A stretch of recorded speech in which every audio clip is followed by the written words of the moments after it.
TikTok, time to rock. Good evening, good morning, good afternoon to everyone who's watching from all over the world. We got a packed show right now. 4 awesome people, 2 good, 2 evil, and we're going to be talking about the debate. What's wrong with you? Why are you laughing at that? You should be enraged. And we're going to be talking about the debate we watched earlier between Mike Licona and Bart Ehrman on the resurrection. If you didn't catch it, then no problem. We'll definitely recap their main positions, and then we're going to have a discussion between Christians and Muslims. I'm assuming almost everyone who's watching right now knows who I am if you're on my channel, but they did announce that we'd be doing this at the end of the debate, so it's possible that there are some new people here. So I'm David Wood. I'm a Christian, grew up as an atheist, became a Christian in prison, actually, so I'm one of the famous jailhouse converts we all hear so much about.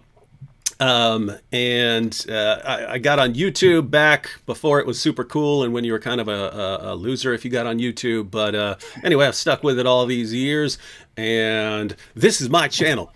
And so I guess we'll go around counterclockwise from what I'm seeing. AP, pretty much everyone knows who you are as well because you have a big channel and have been on with me a ton of times. So why don't you give yourself a quick intro, AP? Yes, since you said Christians and Muslims instead of Christians and atheists, I would like to say... Wait, what did I say? Did I say that? Yes. Really? That's... Look, I've gone so long without talking about atheism that... also, roughly 20 to 30 minutes ago, I was recording a video response to Zakir Naik, which will be up tomorrow, everyone. So anyway, again. In fact, right when Inspiring Philosophy, he got on right before you guys, and I started saying the debate with Zakir Naik. Watching the debate with Zakir Naik because it's from that 7-hour debate today. Your brain is hurt just like mine. Oh yeah. Plus, it's actually worse because I was up all night with my kids and then had to stay up all day to watch the debate. So anyway, but it's fun. All right, AP. So me, I am. My name is Apostate Prophet. I am a Muslim prophet, and everybody pretty much knows me because I'm very famous. I am an ex-Muslim and an atheist. I represent the atheist masterminds here, who will, of course, be superior. Since I am very much familiar with the Muslim apologists and the Muslim atheist and Muslim Christian debates and their lingo, for me, the only thing that matters today is who destroyed whom, who humiliated whom. So that's what I want to talk about today. Hey, could you even imagine, by the way, I mean, Bart Ehrman and Mike Licona, like, I'm your teacher, boy. I'm your teacher. You got owned. Where are my grapes? Could you imagine, like Mike Licona while Bart Ehrman is talking, like eating grapes and stuff? Anyway, referencing the great Ali Adawa and Apostate Prophet debate there. All right, so we have Mike Jones. Yeah, I'm Mike Jones. I run Inspiring Philosophy. I've been on YouTube since about 2011, 2012, so back again when it was not cool yet. Couple of years after David Wood got on. I'm a Christian apologist on here, currently getting my master's in philosophy. And you had for years, no one saw your face. No one saw your face because, but you have this, no offense, but you have you kind of have a voice of like a teenager whose voice is starting to crack. And so it sure do. For years, I was like, man, this 14-year-old is freaking smart, man. This kid's going to kill it when he grows up. Yeah. And I'm like 36 now. But yeah, it was, I still wouldn't show my face if I didn't have to, but I felt like it was necessary. So yeah, for first 5 years, no one knew who I was. And then finally, the cat got out of the bag, and I'm like, all right, I'll just go public.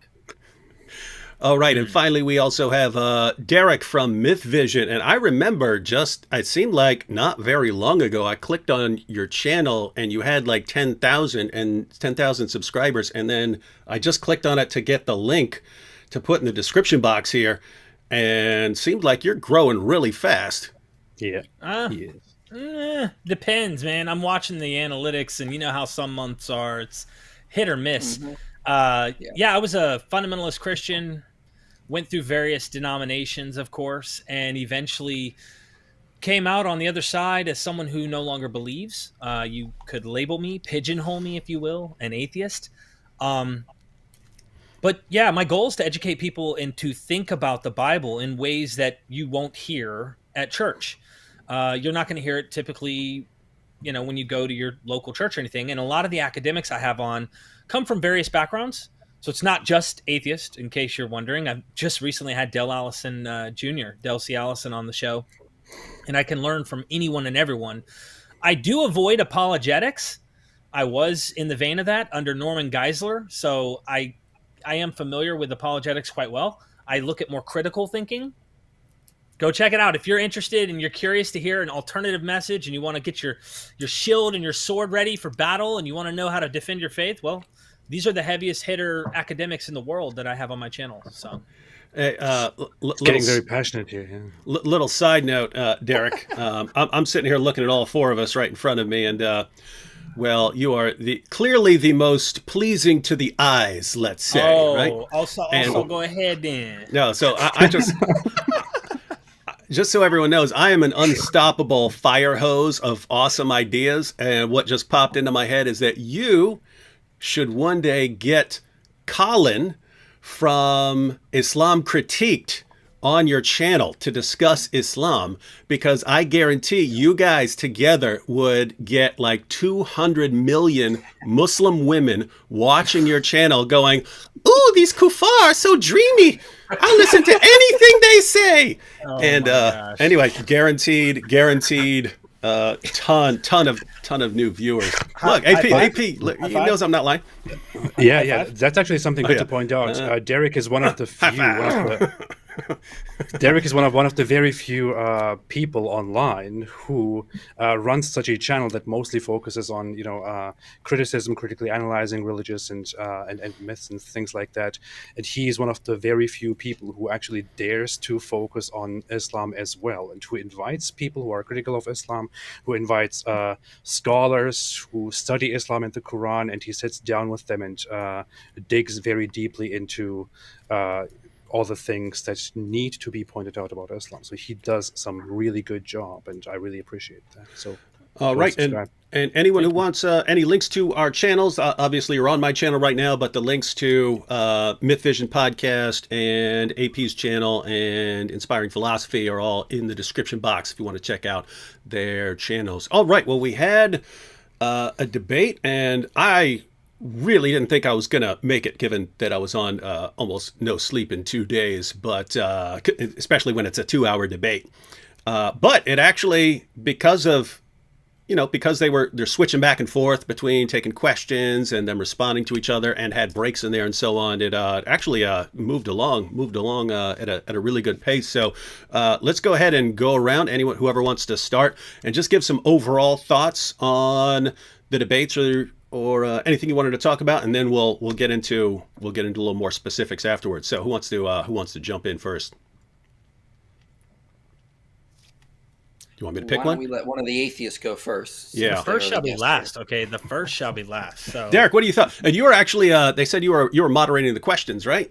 Yes, Q&A. I was controlling the Q&A. They wanted me to pick coherent questions. If you didn't write one, don't murder the messenger, okay? There were definite differences in some of these questions. Anyway, it required my attention. I think there was a part towards the end where I kind of blanked out for a while because I'd already caught up on questions, and it was kind of repetitive in certain points. But overall, I thought it was a very interesting debate.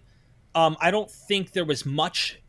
The only thing I learned was exactly where they stood on the literature. I would say what really got me is how Mike is viewing the gospel literature, and what there's way more, I think, reliance upon what's being said in the text versus what Bart Ehrman is doing is he's approaching it like he wouldn't have as much, how do I put this? If I'm speaking about your parent or there's someone of your loved one, you're going to be more defensive, more protective. You're going to have a lot more reliance and dependence on it. And Bart seems like he's approaching it like he would approach any other religion, and not have that kind of reluctance to defend it or protect it. He's just bringing the scalpel. And Mike is saying, no, this is true. This is true. And I think that was where ultimately that kept coming back to this idea that Mike believes this is true. Bart doesn't see any reason to believe the ontological conclusions and would want anyone to doubt it. Even though he said, I don't try to pressure anybody to not believe. You kind of sense that he wants you to at least think like he's thinking in some sense. I don't know. That's how I felt overall the debate went. A lot of people were talking before this debate that they didn't think anything new would be said. I've been hearing these things for a long time. Did you guys hear anything new? So I would think some of the stuff Mike mentioned in some of his rebuttals, like with the scholars on identifying some of the gospel authors, like say that maybe 50. He at one point said like 51% of scholars. This one survey he cited said 51% of these scholars would say Mark is actually the author of Mark. So I thought he brought some new information in that area. Terms of comparisons with like Plutarch, he brought some interesting new information there. But for the most part, it was a lot of repeating from a lot of stuff we heard from like past debates for sure. My overall take on this was I thought Ehrman did better in cross-examination stuff. He is very good at when he's in a direct conversation with someone. He's very confident. He projects that. He is very good at getting that across. When he does his rebuttals, sometimes he's a little scatterbrained. Like it was like he repeats himself too much. He says the same stuff. He just sort of harps on the same stuff. And Licona did a pretty good job of going through in his rebuttals from point to point to point to point. So I think Ehrman did a lot better in like the firing back when they're talking directly to each other. And Licona did, in my view, did better in the rebuttal part, getting his rebuttals across in that sense. So I would say what I would say is that one thing I would criticize Mike on is that he needs to project more confidence in these debates. He needs to just say things like yes and no, not, well, I think, this is good. No, he needs to be like, yes, no, and here's why. Like, just be forward, and because Ehrman is very good at showing that confidence, and it can be intimidating, for sure. That's Even definitely if you how I don't draw felt. his conclusions, right? Like, so I wouldn't agree with him on probably plenty of points if we actually narrow it down, but he comes across like, I got it, and you need to see it like my way, and it makes you intimidated a bit. Yeah, I get what you're saying. Yeah. And then by the way, that's just kind of because I've known Mike Licona since 2001, and it's just kind of his personality. He's very critical of his positions, and lots of people are trained in it doesn't matter. You gotta come hitting it hard. Whereas he's just sort of being honest about his his how he feels about the points and so on. He needs to watch Dawa. He needs to watch Muslim apologists and learn a little bit from them and how to stand his position and his ground. I think he is stronger when he's doing his rebuttals because he's not like eye to eye with someone. He's just like, let me just list my stuff here and go. And then my only critique of Ehrman in that was like he needs to be more bam, bam, bam, bam, bam. Here's my point on this. Here's my point on this. And he just seems like he's a little bit all over the place. But that would be my overall take on it. I will say, if we're going to compliment how they were, Mike is an extreme gentleman. I mean, I've interviewed him myself, and I don't think he's one of my favorite to talk with. He's just one of the guys invites me to go shooting with him one day. And he's just such a nice guy. We're sitting here talking. You guys take that. We live in the South. Okay. So you got to bear with us. All right, y'all. Yeah. So the thing is, I wasn't there from the very beginning. I had kind of a busy day taking care of my kids. So I was kind of in and out. I missed the beginnings. I jumped in at some point in the morning. And as soon as I jumped in, what I noticed was that Bart Ehrman was going very hard. Like, he was very aggressively, questioning and examining Mike Licona's positions. And Mike Licona was just being very calm, as you guys just described. I heard things that I have heard in these debates for a long time. I joined toward the second part of the debate and then very much listened through it until the end. I think to many people, one of the most memorable things will be Bart Ehrman's closing statements, his final speech. He was trying to be trying to really clarify certain things and explain where he stands on what you believe and how it impacts people and what he really cares about. Like, believe what you want, just don't harm, and so on.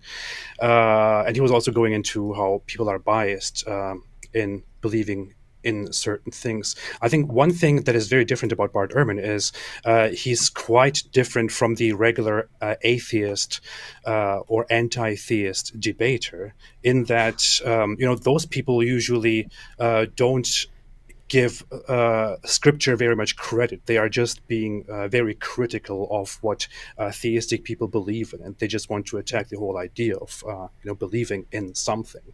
Bart Ehrman puts much more trust in the actual text of the New Testament, and gives some credit to how much it actually accurately represents Jesus as a historical figure and the things that he may have said and not have said.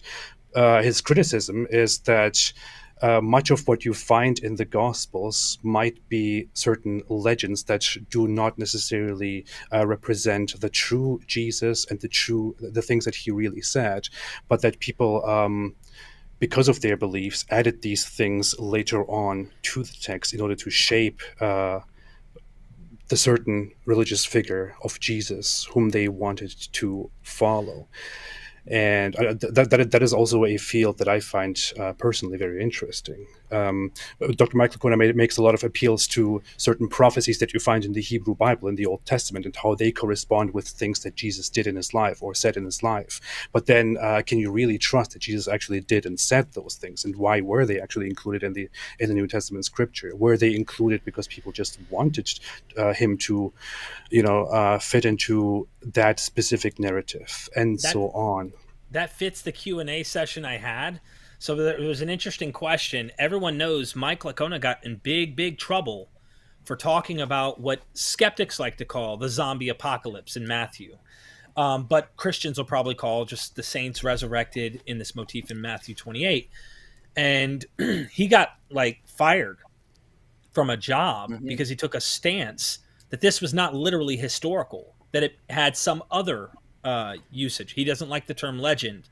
Legend carries this package I don't think he's interested in using. I know Del Allison's okay with it, but at the end of the day, there was a question that I saw, it was interesting, about is that passage trying to fulfill scripture?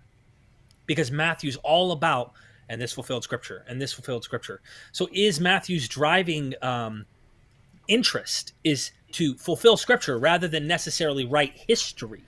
And this is something interesting why I said that when they approach the literary text, they have a different approach. And one is looking at it I feel like one is looking at it not having to protect a creed in some sense. Like if we get to the virgin births, that was one of the highlights in the debate where Mike and him were arguing, and Bart was saying, look, how many virgin births are in antiquity? And he says, a lot. And he goes, yeah, and these are in the Greco-Roman world. And you see this in the Gospel of Matthew and Luke, and he's trying to lift it and bring it over. And I could see this was not a very comfortable place because of his faith. That's my opinion. Maybe I'm not a mind reader, but it appeared that way. So I'll shut up after that. But yeah. If anyone doesn't know in case people didn't watch or you don't know Mike's background, he believes that. Well, I mean, he's correct that in the ancient world, writers would use literary devices that are not common to us anymore, and so they seem really weird to us, right? Mm-hmm. And so, I'm sympathetic to the idea of literary devices that we no longer use anymore, and that might be confusing to someone, from a different place at a different period in time. So just imagine you're watching your football team or something like that, and you walk out and you say, oh man, they slaughtered those guys. Well, saying slaughtered there is a literary device, right? Yeah. No one actually got slaughtered. But you can imagine coming, 2,000 years from now to where they don't use any terms like that in that way. And they go, oh, those poor people got slaughtered over a game. And then, what you hope would happen would be then when they see that the team was around later, a week after, oh, maybe they're speaking differently than what we are. So there's no Wait question. a minute, I thought those people were slaughtered. Yeah. So there's no question that people in the ancient world used different literary devices. It's just to what extent. And so Mike looks at certain things in the Gospels, and especially when he can find parallels in other sources of similar time, and say, oh, that person is clearly using a literary device over here, and they're doing something similar in the New Testament. So maybe they're using a literary device over here. But yes, that can get him into trouble. And it's funny because I notice Bart Ehrman likes to bring up the things that he knows will get Mike into trouble. Yeah, that's kind of funny. Okay, so anyway, my thoughts. I really liked this debate as far as two sides getting down to kind of what the core issues are, so people can see sort of which side of the line they're on. Because Mike is arguing here are historical facts, and Bart and I agree on what these facts are, and so we're looking for the best way to explain these facts. And I'm using these principles of historical investigation, and I'm concluding that the best explanation for these facts is that Jesus rose from the dead. And then you have Bart Ehrman saying this is not the same sort of conclusion as other conclusions about history, so this is actually in a different category, and you can't apply those things in the same way. But I think as far as them, Mike actually giving the and keep in mind, everyone, this is not just, what does the Bible say or this or that. It's a specific question. They're using historical methods to determine whether a historian can conclude using the historical method that Jesus' resurrection actually happened, right? So Bart would agree. Hey, if you just believe it for religious reasons or something like that's up to you. So they're disagreeing about whether a historian using the historian's craft can conclude that Jesus rose from the dead. And so I thought they did a great job of getting down to a lot of what, at the end of the day, seems like it's going to be philosophical disagreements about what you can conclude given evidence, especially when someone is concluding that a miracle is the best explanation here. Anyway, go ahead. Correct me if I'm wrong. Bart historically draws the conclusion that a historian can say that for sure they believed that Jesus rose from the dead. That can be historically, methodologically shown that they believed he rose from the dead. He draws the line from they believed that something happened and that they thought they saw Jesus. He agrees with Habermas, everybody else on that idea. It's when you go beyond that is faith. What did they see? What did they experience? Historically, we can't prove is what his point was. We can't say what that actually was. And then we can get into other religious, different religions that have claims, whether it be Muhammad splitting the moon or whatever it might be. They believe this happened. You can't prove that these particular things. If anything, you probably show the opposite in some of those claims. But anyway. Yeah, and actually this would be a good time. Why don't we especially for people who didn't get to see it, why don't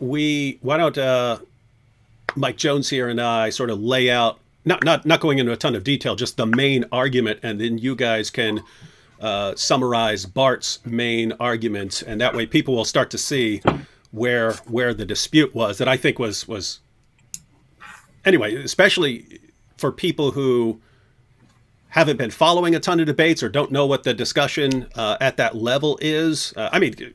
If you've been following Mike Licona and Bart Ehrman for a while, you know their positions and so on. So there wasn't a ton of new stuff there. But as far as anyone who wants to know what the issues are, they did a good job getting to the core of the issue. So Mike, you wanna break down Mike Licona's main position, then I'll share anything I want, and then So the general position that Licona was laying out is that we have these facts that are agreed upon by the majority of scholars from the New Testament. We don't have to assume everything in the Gospels is reliable. We don't have to assume everything we're getting from the Bible is reliable. Just there are these certain facts that sort of come out of the sources that have been handed down to us.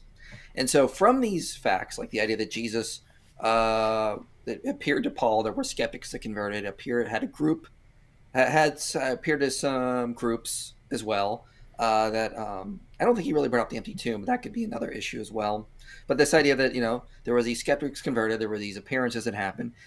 One second. I actually took a screenshot of his fact slide, so I'll just run through those real quick. The facts he used for this debate: Jesus' death, his appearances to individuals, his appearances to groups, his appearance to Paul, that they concluded that he had physically risen from the dead, and that they regarded it as a historical event.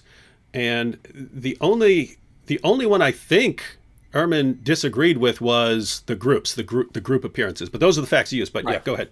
Right. In supporting that, he also mentioned that there is evidence that at least some of the apostles did suffer persecution. I know he mentioned that as well. He also mentioned the possibility of James, who was a skeptic, converting as well, which I don't even think Ehrman disputes that from what I remember him in interviews saying. But so Licona laid out these facts. Then he basically said, okay, let's see what the best explanation for these facts is. Can they be explained by the idea that the disciples lied, or that they had all these hallucinations? And his point was that regardless of philosophical beliefs background, philosophical presuppositions, naturalism, or theism, the simplest explanation, the explanation that's going to make the least amount of ad hoc assumptions, that's going to have explanatory scope, it's going to have explanatory power, that's going to be plausible, regardless of metaphysical presuppositions, metaphysical prejudice, the simplest and most parsimonious explanation would be that a resurrection happened. So that was Licona's general position that he was laying out. And so his reply, and he goes into this in a lot more detail in his book, is that when you try to offer an alternative explanation to the resurrection hypothesis, like a naturalistic explanation, he mentioned one specific guy in the debate, and he went into challenging those natural explanations this guy offered. You get an ad hoc explanation. You multiply entities beyond necessity. It's not plausible. And so when you compare the resurrection hypothesis to naturalistic hypotheses, they become more ad hoc, and the resurrection is the simplest explanation. So that's generally what he was laying on. Now, D. Wood can add some more to that, clarify some things, and then we'll jump over to the other two here. Yeah, so the reason I find this, Mike's overall approach, interesting is it's very similar to why I concluded that Jesus rose from the dead back in the 1990s. I had less information. I had less information than I have now. And the difference is, I didn't know about the 1 Corinthians creed, that we have an actual early creed that mentions Jesus' death and burial and appearances. So I didn't know about that. I would have thought that was very important. I forget where this was. I think it was maybe Fox's Book of Martyrs or something like that. But I believed back then that all of the apostles except John had been killed for their faith in Christ. When, for everyone who's heard that, we have good reasons to think that a few specific people were killed for their belief in Christ, but a lot of the other ones are from late sources. You have sources on them, but they're late, and so it's going to depend on how much confidence you put in those sources. And so, but apart from that, the reasoning is the same. It's here's what we know, and so these guys back then reached very quickly a conclusion that Jesus had risen from the dead, and what explains that? What accounts for their belief? And so back then, I'm just thinking, okay, someone hallucinates, but I could hallucinate right now. I'm not going to conclude that someone rose from the dead, or someone dreamed about him. Well, I could dream about someone, grandma dying and then appearing to me. I'm not going to conclude that grandma rose from the dead and appeared to me, let alone to multiple people. And so, and I have to point out, because this is actually important given the discussion right now, this happened around the same time that I was simultaneously thinking about the design argument and the moral argument.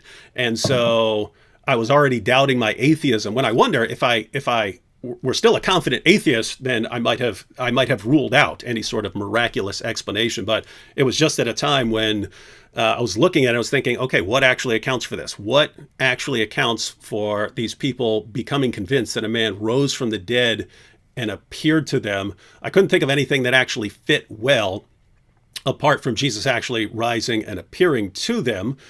But, and this will lead into Bart's position here, you could argue that because it involves a miracle, that's automatically going to be the least probable explanation. So why don't you guys go ahead and give a discussion summary of Bart's position? AP, you want to start it? I think Derek would make a better start in the rundown of all that. Yeah. I think that, just to put it in a nutshell, how often do people rise from the dead? How often do people walk on water? To use this idea, right? How often do these, what we, like, if you and I actually witness these things ourselves, we've never seen that happen in our life, right? He's trying to make an analogy, but also show how common is this? It's like one of the least probable things that happen in history. So a miracle would be one of those uncommon things. So he's starting with that, and then he's saying what typically happens, you know, and then he wants to use entropy. He wants to point out, I think, second law of thermodynamics. He wants to kind of throw out a few things to point out, you know, bodies decay. They don't come back. When they die, they don't come back. That's the typical thing we all experience. So what are the odds that this one actually happened? I think a lot of it, just my personal opinion in the debate, he got so lost in that. And for me, I would have gone into the Greco-Roman world. I would have pointed out analogies to other examples of characters, even though they're not Xerox copies, like Zeitgeist would like to make you think. There is definitely in the air the idea. And not only that, with resurrection. I mean, the Qumran sect believed the teacher of righteousness would come back after 40 years. There would be a resurrection. So this is what I wish he did. I'm thinking to myself, like what builds up to the anticipation for someone expecting or hoping to see something? If you build that up enough, they might actually see what they want to see through the traumatic experience they went through. This is me getting into the whole other alternative explanations that you might think are ad hoc. But I think that was his approach, was to show how uncommon are miraculous things to happen, and why should we make that be this one thing? And of course, Mike's saying, if God exists, so he wants to take it before Jesus, he wants you to believe that if God exists, he would have raised Jesus from the dead. Of course, Bart doesn't believe God exists. So how do we go from there? I mean, it's like you're going to hit a wall no matter what. No matter who you are, you're going to hit a wall. And of course, I have my own conclusions about the God of the Hebrew Bible. And I think Bart might agree with most of that after listening to his Genesis lectures. I don't know. AP, what am I missing that Bart says? Because I want to critique some of the things he should have said, in my opinion. But anyway. I think you very much covered it.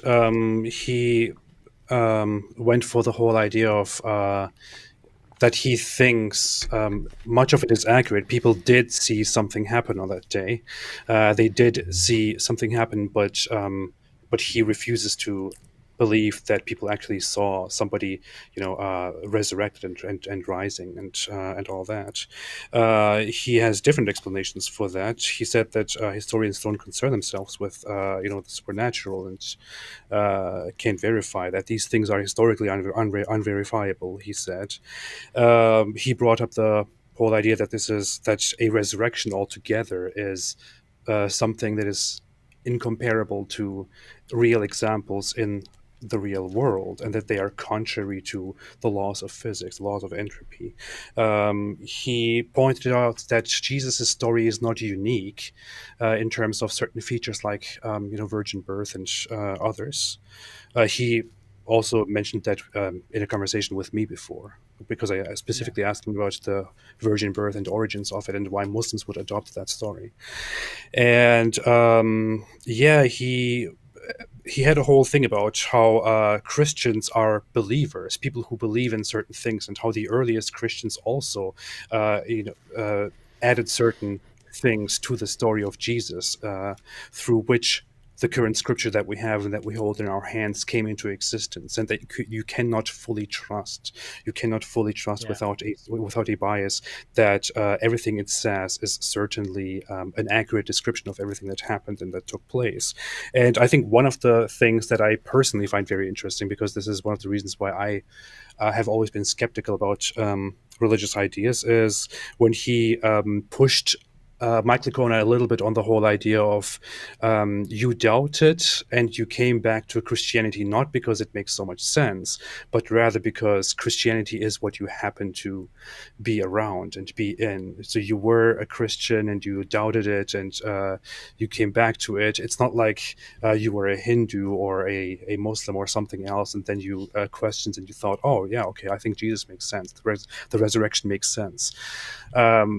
Of course, Dr. Mark Licona offered the response to that it wasn't that. It wasn't because I was born into Christianity. Of course, that's a factor, but it was because it makes sense. But again, that is a discussion that you can argue back and forth forever. Nobody will admit that that there is something with their own side of the argument. I got an idea. Why don't before we get into some criticisms, how about Mike, how about we give a couple of anything we liked or thought was Bart Ehrman's best points, and then AP and Derek can give what they thought Mike's best points were. Does that work? Yeah. I think Ehrman's best points was to focus in on Mike's evidence. I don't think it was. I'll just briefly say I don't think his best point was focusing on violation of natural law because of. Oh, I had a problem with that one too, but. Yeah, but I think his best points is when he started hitting Mike in on, okay, well, you're getting a lot of this from Paul. You're getting a lot of this from Paul. Remember, this is coming from Paul. Can we really trust him here, here, here, here, and here? And I think that when he was doing that in kind of like the cross-examination area, that's when he looked his best. I thought that was by far when Ehrman looked the best in the debate. Yeah, and I'm along the same lines there as far as his best stuff. As far as, some of the way he was arguing what is known as a kind of Humean approach, where a natural explanation is always going to be more probable than a supernatural explanation. Which is kind of ironic, actually, because when he was talking about natural law, he's not even taking Hume's view of what natural laws are. He doesn't directly state it, but that was implied in there. So there's this weird pushback in Hume's writings, but that's another story. Yeah, it's basically when he was going into philosophy, he's got some problems, and we can expand upon that here in a few minutes. But yeah, I thought he was kind of strongest when it was sort of, hey, you're basing a lot of things on Paul, and if it was someone else in the world at some other point in history saying this, it doesn't seem like you'd have as much confidence in this one guy, even if that one guy were willing to die and knew other people and so on. Doesn't seem like you'd put that same level of confidence in that. And then also, going into appearances of Mary and stuff, and my goodness, you should be all over these if you believe in eyewitnesses seeing these things. So I think that was kind of I think that was his best stuff. But guys, did you think? Oh, go ahead. One quick thing, one quick side quest. I think we all agree on this. I thought it was great how they both kept saying, "Yeah, of course Jesus died by crucifixion, guys." Yeah. Like, who would reject that? And I just kept thinking of AP and D Wood here, and I'm like, oh, they're loving this part. 1.6 billion people. That's who. All right, guys. So what did you guys think was Mike's strongest points, and then we'll get into points where we really disagreed. Okay, fine. You want me to say it? I'll say it. I really enjoyed how Mike stuck to the creed in 1 Corinthians 15, and wanted to point out, like, he did a really good debate tactic, in my opinion, and I think he's very honest in the way he presents this. But he's like, Dr. Ehrman, you agree with me. Like, we agree. You believe what Paul's saying here is accurately presenting. I'm more cautious, personally, on 1 Corinthians 15. I have my reasons, and Bart brought one of those up. There's 500. witnesses. And I kind of wonder if this is a jab at Pentecost. Is this, there's different ideas on how to explain this, but why the Gospels never mention 500 is beyond my understanding. Also, women aren't mentioned. Why aren't they mentioned? Dale Allison talks about this in his resurrection book. Anyway, I thought he did a great job on that 1 Corinthians 15 and saying, by the way, you know what else Paul talks about? Group appearances. And he wanted to drive that, I think, and to point out, well, you can't have group hallucinations. Now, I know people want to bring up Fatima and whatever, like to kind of point out people see things in a group setting and maybe they are interpreting it with that cultural, whatever they already are hoping for or whatever might be what they're visioning. Like Mary has appeared to many people in groups.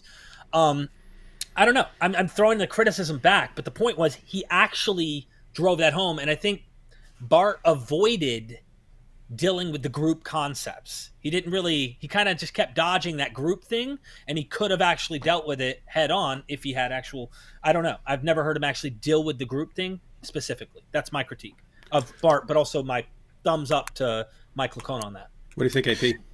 Yeah, I think the good thing, as far as I heard and listened to it, the best thing, I agree with Derek very much here, from Mike was his whole idea that if you agree that that these reports are very much authentic and that people did see something on that day, then how could you possibly explain it with anything but that they actually saw Jesus rise and all that, because you cannot have a group hallucination like that. There is simply no other proper explanation to this. And I agree with him, actually, quite a bit on that. I think the more Bart Ehrman, explicitly and insistingly agrees that accounts of that day are authentic, the more he causes a problem for his own position, because he has to explain what actually happened instead of an actual resurrection. And I think Mike insisting that the resurrection is the best explanation because nothing else makes sense is, I think, a good point. He makes good use of Bart Ehrman's, I would say, a little bit weak position there. The bad thing would be, I said, I just caught one thing that he said which I thought, okay, that's a bad position to have, which is him saying that people would not create a fictional narrative, of Jesus and of certain life events because if that was the case, they would have made something much better out of it. And he brought in the whole factor of embarrassment and all that. And I think that's that's a strange argument to make. I think it's, I don't know. All right. Well, let's get into some criticisms. Me and IP can start along the same lines of what you guys were just talking about on the issue of Ehrman on the group appearances, because I believe it wasn't in the Q&A where he's asked, why are you, or did Mike ask him? You'll remember, Derek. He was asked, hey, why are you, what? Said I might remember. Yeah. There was. I guess you're busy. You might have been really busy. I asked him a question, on this. But so Ehrman was asked, wait a minute, you're granting that Peter, Paul, and Mary all had some sort of experience which they interpreted as Jesus appearing to them, but you actually have more sources than on something like Paul saying that there were group appearances, and you reject the group appearances. And I want to go back and look at it once they post it, but I thought it sounded to me like Bart Ehrman was saying, well, since I don't really believe in group hallucinations, I can't explain a group appearances, whereas I can explain individual appearances through hallucinations. So I'm granting those, but not granting these because I don't have a naturalistic explanation for them. It sounded like he was just saying I'm rejecting the group appearances because I would have no real explanation for them, but I can explain these other ones, so I'll grant them. In which case, it's like, if that's your method, then why not just say, well, I'll just destroy your whole case for the resurrection. I don't grant any of it. I don't grant any of the stuff. And that way you have no case. You have no case for the resurrection. So that's that. But there are the philosophical issues. So IP, I know you'll have some comments on some of the philosophical. Yeah, I mean, I asked him a question about this because he was talking about how, talks about what historians can and can't do, and like immediately assumes miracles are a violation of natural laws. And I forget exactly how I worded my question. I don't even know if it was read or not, but it was read that this is sort of like a philosophical view. And yet Ehrman was saying things like at one point he said in his first rebuttal, it's like we got to keep science with science, history and history, and they shouldn't bleed into each other, or we should keep them separate. And I was like, wait a minute, that's a philosophical claim in and of itself. You can't, and you can't talk about Einstein's science without talking about the history behind his beliefs and what he was doing with like the cosmological constant. History bleeds into that. You can't talk about the history of quantum mechanics without understanding the science. Those two topics bleed into each other. And philosophy is being bled all over this debate. And I was just like, it was just a little frustrating sometimes to hear Ehrman say these kind of philosophical things. Like at one point, Ehrman claimed in his the first time questions were being asked to Ehrman, he claimed it's an historical fact that the laws of nature have not been broken. And I was like, well, hold on there. And I wrote it down as he said it because I was like, oh, I got to jot this down. What do you mean that? Because like how you're talking about how historians cannot investigate miracle claims. How could you investigate if the laws of nature have never been broken? Like that just seems to go a little too far. If he would have said historians can assume that it's likely they have not been broken, which I think probably what Ehrman was trying to say, he maybe just worded it wrong. But it just seemed like he was putting so much emphasis on this idea that miracles are a violation of natural laws. But what if you take like a Humean view of natural laws? Like they're just descriptions, they're patterns that we observe. They sort of supervene on the natural world. I mean, by that logic, you wouldn't be that much of a problem because miracles will not be violations of natural laws because they supervene on the way the natural world works, and an outside agent could insert something, and the regular patterns would take over. Like the analogy I use is like Jesus turning water into wine. Let's say he did that. Well, the natural laws take over immediately once it's wine. If you drink it, you're going to get drunk. I mean, the natural laws take in just because an outside agent has inserted something new to the system. There's still going to be natural patterns after that. They just sort of explain what is happening without outside interference. So I felt like he was focusing way too much on that philosophical view. And I don't think it really helped him that much because when you get into the nitty gritty stuff, there's a lot of problems there in my view. Yeah, actually, I'd like to. Correct me if I'm wrong. I just want to quickly add something to. Oh yeah, no, I was going to say because I wanted you guys, of course, to criticize Mike's position with anything you thought were weaknesses. But since this was such an important issue for Bart Ehrman, and it seemed like his main point, yeah, why don't we spend a little time on this? You guys give your thoughts on this as well. I want to quickly say I agree. When I heard him argue so much about the laws of physics and how resurrections simply don't happen, or things like these don't happen, they simply don't take place, I very much agree with IP here. And correct me if I'm wrong. You seem to focus very much on that. I simply want to present a very dumbed down version of what Bart Ehrman was actually saying. And he was basically saying, it sounds like to me, things like these don't happen because things like these simply don't happen.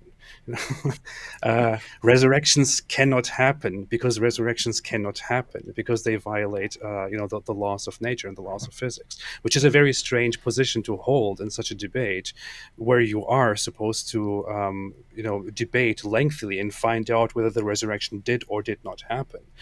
Going into that with it violates the laws of physics, therefore it cannot happen. So I cannot accept that position to begin with. Is kind of a strange stance to have, right? I must critique for 1 second just my thoughts on that kind of approach in a debate like this. To me, I'd be more interested in literature and in the text and things than I am in these philosophical, what are the laws of nature type of things. I would rather. No, we got to do it right, dude. I'd rather. There we go.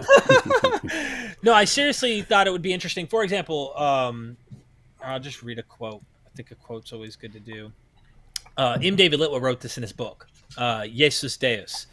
Christian theologians, ancient and modern, have declared that it is not in Judaism, Jesus, this is the resurrection, the Jesus individual, which is important, historical resurrection, because the Jews had the nation always represented a resurrection concept, Ezekiel, etc. Historical resurrection, they urge, is a complete novum in Jewish thought. a surprising and unheard of act of God. As a result, such a resurrection legitimates the uniqueness of Christian revelation and truth. From an ethic perspective, however, although individual corporeal immortalization may have been novel in Judaism, it was not distinctive in Hellenistic culture. Justin Martyr famously, or infamously, if you will, declared that when we Christians say also that the Word, i.e. Christ, was crucified and died and rose again and ascended into heaven, we propound nothing new beyond what you believe concerning those who you call sons of Zeus. And this is in First Apology 21.1. Here, Justin Thoroughly Christian declares that resurrection is not a uniquely Jewish or Christian category. I think if he'd approached this, laying out when he kept talking about probabilities and stuff, if he would have approached this as saying, here's like the world they live in. They think demons are everywhere. They think literal blood has magical powers to purge people of sin. There's these ideas that today we eat chicken from Chick-fil-A like I did this morning, and I think nothing of the magical powers of the blood that was in that animal at one point. I think building that kind of thing and showing the worldview that we're building up would have been better. My criticism would have been of Mike Licona when he approached this idea of comparing Jesus with other gods. He quoted someone who said that there's only 3 to 5 agricultural cycle deities. This is the only thing. And then he said Greco-Roman literature talks about death to life characters, doesn't go into them. My one of the major criticisms, because I'm big into that comparing and just seeing, is this in the milieu? Is this in the zeitgeist? Is it in the air? Do people think of Asclepius as possibly resurrecting, or Hercules jumping upon the pyre and riding on a what is that wild mythical creature to heaven? And he has more kids too. He's a physical god in heaven after burning himself alive here on earth, and he still carries on and has more children. So I think comparing it into that zeitgeist would help better paint a picture. But I could see why maybe he doesn't put too much value in that. That's my criticism. But remember, I'm coming from my side saying, look, I used to not know anything about any of these things. I never knew Justin Martyr compared his understanding of Jesus with the sons of Zeus and stuff. They were far more like C.S. Lewis, it appears, than I think modern apologists are giving credit. I mean, they were way more flexible in ways that we aren't. And I'd love to see that happen more with Christian apologetics. So that's my thoughts. But you remind me, I need to do a video on Justin Martyr. You reminded me of that. Oh yeah, I just wanted to add a few comments on the issue of the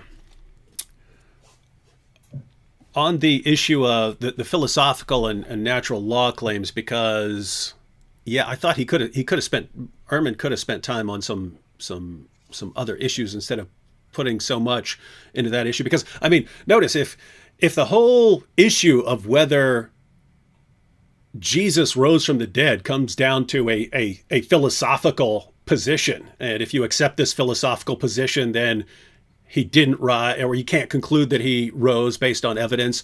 And if you reject that philosophical claim, then it's fine to believe that he rose from the dead, and you can prove it. Then it's just a matter of your opinion.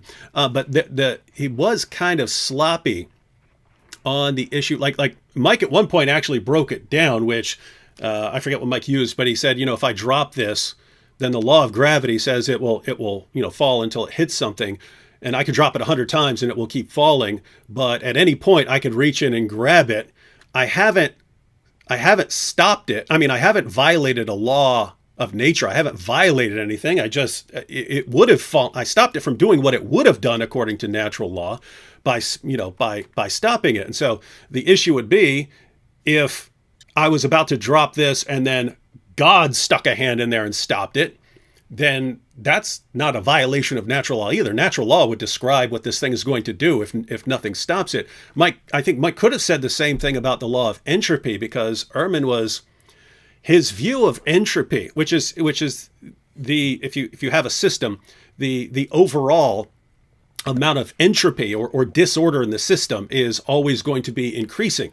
That doesn't mean that you can't increase order anywhere. It's the overall entropy. And so, I mean, following Bart Ehrman's definition of the natural law. Every time I make a sandwich, I'm violating a law of nature because I organized something. And so it's the reason is he was applying that to something like the resurrection, whereas if a body dies, then entropy takes over and the body is going to decay and it's not going to come back to life. And it's because if something does come back to life, if something is resurrected, then it's violating a natural law, because the entropy would be decreasing because we're becoming more organized. And the reason that's weird is, we're getting to the point where, now someone can die, their heart can stop, and you can clear, zap, and someone that would have died is now coming back. And as technology gets better, people can go further and further along that line and still be brought back. You could conceivably get to a scientific point where someone could just be dead and then bring them back. Can you imagine someone being dead for 4 days? They're decomposing, and like their cells are completely decomposing. Everything's decomposing, and we reversed it. What would then happen? Would everybody be like, "Hold on, are we doing?" I'm being kind of condescending here, but imagine if we did that on a normal and it became a regular. Would we be doing better miracles than Jesus at that point? Yeah, well, that's the claim. See, no, you can bring up points like that.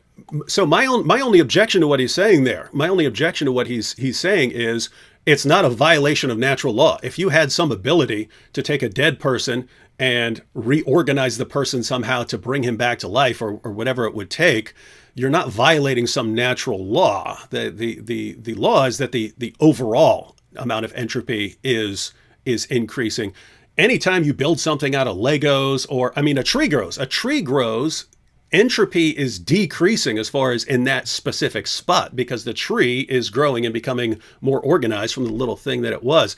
And so anyway, it's basically the whole thing is, I think Ehrman is sloppy on some philosophical claims that he makes. And so either he should learn them really well and become much tighter when he talks about philosophy and natural law, or just ignore that stuff mostly, except for a general point about miracle claims being in a different category from normal claims. Anyway, that's all. That's and to be fair, Licona could have hit him really hard on that, and instead he was just like, "Well, I don't think miracles are a violation of natural law." He should have gone a little bit more into like that and said well, let's talk about natural law. Let's talk about the different views of them.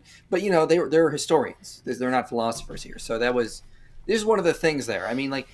I feel like from a philosophical perspective, Licona could have possibly get, okay, well, look, you're talking about my faith commitments, but you have these philosophical commitments to these ideas as well. What's the difference here? You can't prove those in a historical method. Why are you constantly bringing up, the biases of like faith commitments or something? Let's just put all those aside and let's go, what's the simplest explanation here? What is going to be the least ad hoc, have the least quantity of assumptions? Let's not worry about quality of assumptions, because that's going to stem from our philosophical backgrounds, our philosophical biases. And, he didn't really go into that much because, they're historians. So it was just one of those aspects. They're trying to do a lot of philosophy here. And I agree with Derek. They should have been talking more about the historical stuff and the cultural background. I thought that had been much more in their wheelhouse. I don't know if it's only me. I thought for somebody who wants to argue against the theistic position, Bart Ehrman went a lot into things like thermodynamics and entropy. I usually see appeals to that more from the theistic perspective, in order to prove that certain things may be possible, because the opposite would be absurd. I have rarely seen an atheist actually argue from such a perspective. So seeing Bart Ehrman come with that approach seems rather surprising to me, and I thought that might be because of his long background in being educated within the Christian circles and Christian apologetics. I don't know. Let me play a hypothetical for you, David and IP. I'd love to get your thoughts. Do you think this would have been a better approach, even if at the end of the day you were still a believer in this?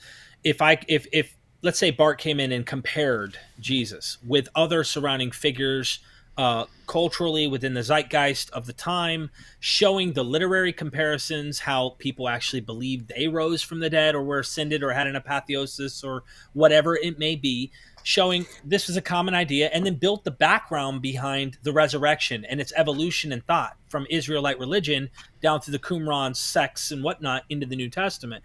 Wouldn't that have been a little bit of more historical development showing why a resurrection would be believed? At the end of the day, you'd still say they believed he rose from the dead, and you can still argue his point that we can't prove historically he actually did rise from the dead, but this was what was believed, and build up that case rather than, entropy this and entropy that and laws of nature. And I just felt like, I don't know. Yes and no. I think, that would have been a very interesting case to go about. Having talked to Licona about some of these issues privately, he would have had some good responses to that stuff. You should. Are you referencing Dennis McDonald's views at all when it comes to this, Derek? No, Dr. Litwa, Robin Faith Walsh. I think Okay. Dennis holds to some of these things, but he's more I feel zeroed in like- on like literature of the New Testament Gospels being lifted. This just gives me an idea for you, Derek. I think you should try to maybe sometime this summer have Dr. Licona and one of those guys on your channel to talk about it in that perspective. Because I know Licona him and I have talked about this a little bit privately, and he does have some stuff on that, so that might be a great conversation. That would be like a... I didn't catch that part of the debate, but Bart Ehrman has some very strong views on how the virgin birth is not something that was originally part of the story, but that it was added later on. That it was added later on as a myth to make the story stronger. Is that something that came up during this debate? I seem like I didn't really catch that, but I know that he's very much focused on thinking of the virgin birth as a mythical account. That they did get into that a little. AP, remember? You probably didn't see that. That's what he was trying to compare. I might have missed that. But what he did do, and I felt like he could have done a little more on, but I'm always picky about that because I feel there's things that you miss retrospectively. He really did want to talk about the reliability. How much can we actually trust these Gospels? And even Mike granted, okay, even if they were contradictions, the core is still there, his point, because he was willing to grant some of these things to Ehrman. But Ehrman was trying to be like, look, you have him in Jerusalem, and then you have him in Galilee. And how many times did you see Ehrman's face go like when he would say something like he wanted to say, no, that's wrong, Mike? I'm sure Mike felt the same way. Oh, was he making awesome faces? Because I was just listening to it most of the time and wasn't actually looking at the screen for most of it. 2 times his face was like, what? It was the when Mike said they never left Jerusalem, and he's like, what? Like, no. But he didn't interrupt him, right? Because he was going to talk about Galilee. There's 2 different locations depending on the gospel you're looking at. The other part was when Mike said, and I guess it's not factual, Bart wanted to correct him, was when he said, well, you try to tell all your 400 students when they're done, they're going to doubt everything they believe in Jesus, and it's going to deconvert them and stuff. And Bart was offended actually, and he said that is a misquote. That is not true. Yeah, they both. Bart actually had a sick burn right then because he goes, there goes your eyewitness testimony, right? The reliability of eyewitness testimony. That was good, but they actually both had a moment like that where Bart also sort of. He said Mike just, got his dissertation with some, evangelical advisor or something like that. And Mike's That's like, no, right. that's totally wrong guy there, dude. So I don't know where you're getting your information. He apologized. Yeah. Yeah. One part, though, there was a tension. Do you remember that real tense part where they were talking about Romans? And Bart was saying, he's like, listen, the book, it's not a special, well-written text, okay? And Mike's like, we totally disagree here. And he's like, I'm not comparing my Greek skills, Mike, okay? You know how good I am in Greek. It was like a flex, he was flexing hard. You see that Greek right there, buddy? And it was just in your face. I was like, damn, that was kind of rude, actually. That actually, I thought Ehrman was just sort of he didn't know what to say there at that point. It was almost like he wanted to go to it's like he had a paragraph or like pages of stuff he could have said, and he knew he didn't have the time. So he's like, okay, well, I just disagree. Like, that's what I kind of got from that section. I think there's one point that is kind of underrated about something that Bart Ehrman was trying to insist on at some point, is how eyewitness accounts are actually not reliable at all, that they are known to be very unreliable. And he was giving examples of that from the classroom, from different incidents. And I find it very funny. Taking psychology classes, I remember some research that evaluates eyewitness accounts and their reliability, and how eyewitness accounts, contrary to popular belief, are actually very, very unreliable, because people, despite fully believing that they saw a certain thing, misremember events, even very recent events. And while thinking that they give an accurate description of the events, they give a completely false description, or they are influenced by biases or by other people telling them things. They suddenly adopt other people's views or other narratives as their own views. So I kind of wish that they did talk about this quite a bit, but I kind of wish that Bart Ehrman focused more on that whole point of the reliability of eyewitness accounts. Yeah, I have some mixed feelings on that particular issue, because there is, in fact, I mean, he might have, that might have been time better spent than going into a lot of the philosophical stuff, which, if you disagree with the philosophical point, then, you're not thinking his position is very strong.